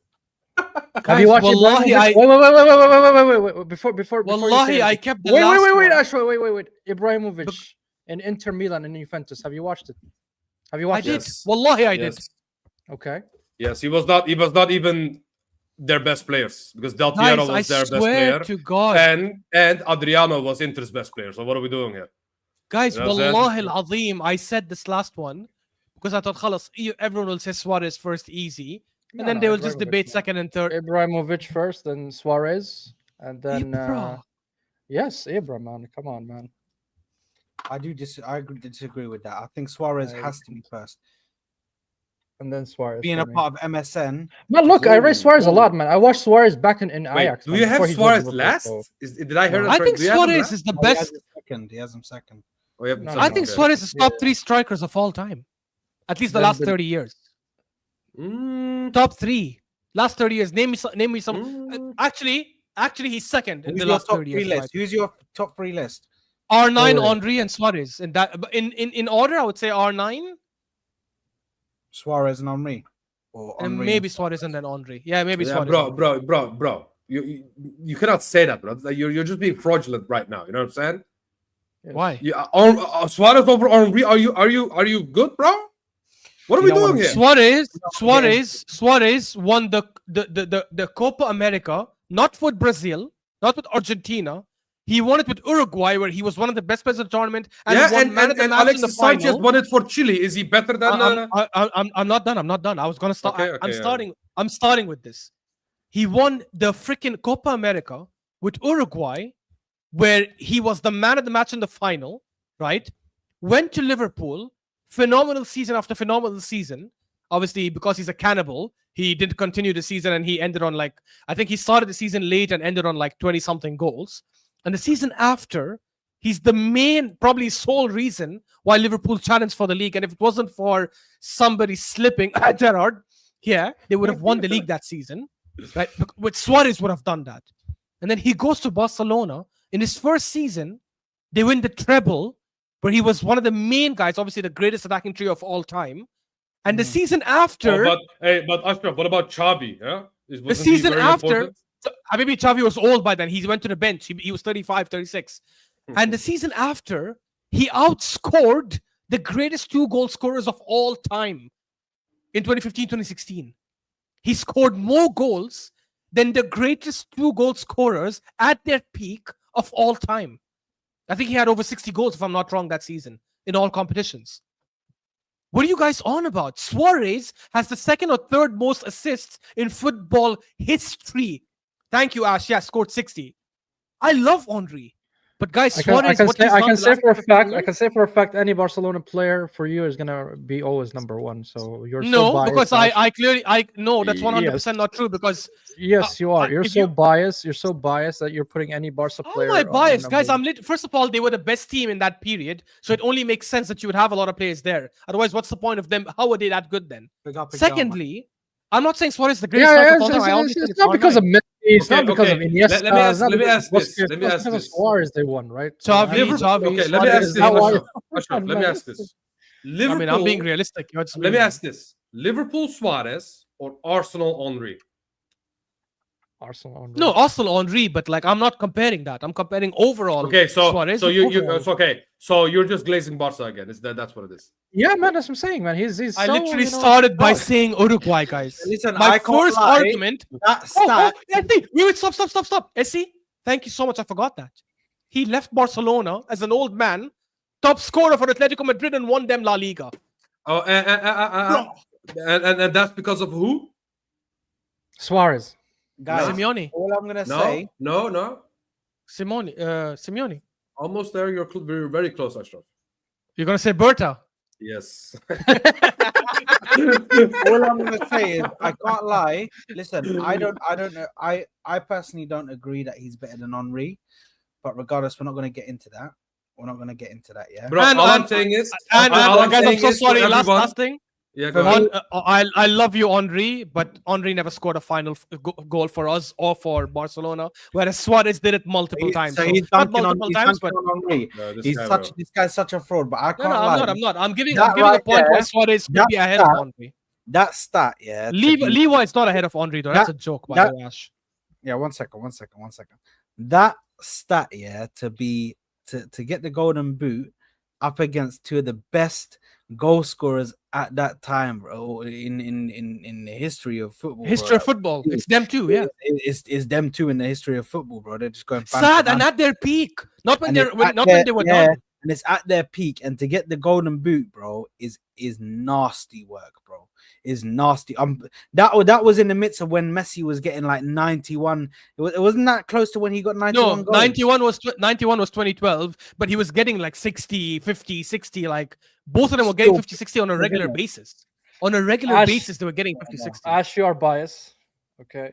Oqsim sorry. billah, You nothing are I've said. biased, man. You That's are a- Oqsim that's a wallah cold al-azim, on my life. You're just Nothing Catalonian. I've said. Yes, Nothing man. I've said has come Just from any sort admit of bias. It's I'm fine, giving. it's fine, Ash. Look, I'm look, giving- I'm not judging giving you. logic. I'm You not said show Ibra. us, just show us the red and yellow striped armband, Ashraf. Guys, Yeah, guys, yeah. Tell me what? Wait. Tell me one horrendous take I had today compared to Sami saying Ibra's first. Okay, that's What's You wrong know with what? Ibra, man? I don't know what you guys Exactly. say about Ibra. Ibra Can I say this, by the way, guys? I think Ibra's last. work. I think Ibra's last in this list, by the way. I'm not joking. I would probably. can I- Actually, no. What was So the- what was he's the better list than again? so What was the list Lewandowski is again? better than What was the Ibra. list Is that what again? you said? Wait, Lewandowski. Lewandowski Hey, can I give my answer for the list first? Yeah, sorry. What was the list again? Ibrahimovic, Lewandowski, Ibra, Suarez, Benzema. Benzema. Suarez, Benzema, Ibra, Lewa. Yeah, actually, I agree with that. Yeah, I agree with that. You sad? No, the exact same as T. The exact Yeah. same. Yeah, the exact same. Same. Exactly. So I'm the only one here is different. You're the only one here who's wrong. No, not wrong. There's no wrong and right answers here.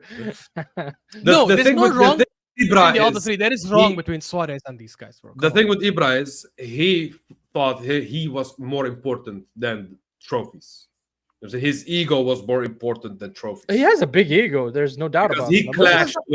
he clashed with almost arguable. everyone he went to. You know what I'm saying? He Right, clashed with Pep. yeah. He clashed with other managers. It never worked out. And then he went to PSG. And back then, PSG was league and khalas. You know what I'm saying? It wasn't like this guy had an amazing career that nobody can replicate. I don't think this guy even has a Champions League, bro. He doesn't, right? It could be a match. He doesn't. But, Guys, but- here's he the funny doesn't. thing about his Champions League. He left Inter Milan. They won a and treble. they won He it. joined. Yeah. He joined Barcelona, right? And then when he left, he won the treble. And then as soon as they didn't win a treble, they won a double. They won the Champions League. They lost the Copa del Rey. And as soon as he left, they won. And this is what this is everything you need to know. Ibra came to a team that's incredible, that's the best in the world, and he couldn't make a difference, and then leaves. Suarez comes in his first season and is one of the main reasons why they win a treble. By the way, here's another name. David Villa, in his first season with Barcelona, won the Champions League and the La Liga with them. In his first, I'm not saying Villa is better than Ibra. I'm just saying, like, some strikers come in, they leave ego at the side, and they say, I will get this. Ito did that. Ito, when he went to Inter Milan, he recognized Milito is going to be the main guy, but I will do my part. He did his part. He was amazing, Ito. Bro, what He was won a that? treble. So when did Suarez? Which team did he score that mad goal against in the Premier League when he Fulham. way out? Fulham or Norwich? Fulham. The one from distance, you mean? S, man. It was a team that started with S. I don't know whether it was Stoke. I don't know whether it was Sunderland. I don't know which team. Oh, it then was. It was Norwich. the one Yeah. way out. Is it It the was one Norwich. where he volleys it basically from Yeah. outside? Liverpool fans, yeah. can you confirm, please? Yeah, it was Norwich. Yeah, exactly. It was Norwich, wasn't it? Okay. Scored 4 It was goals.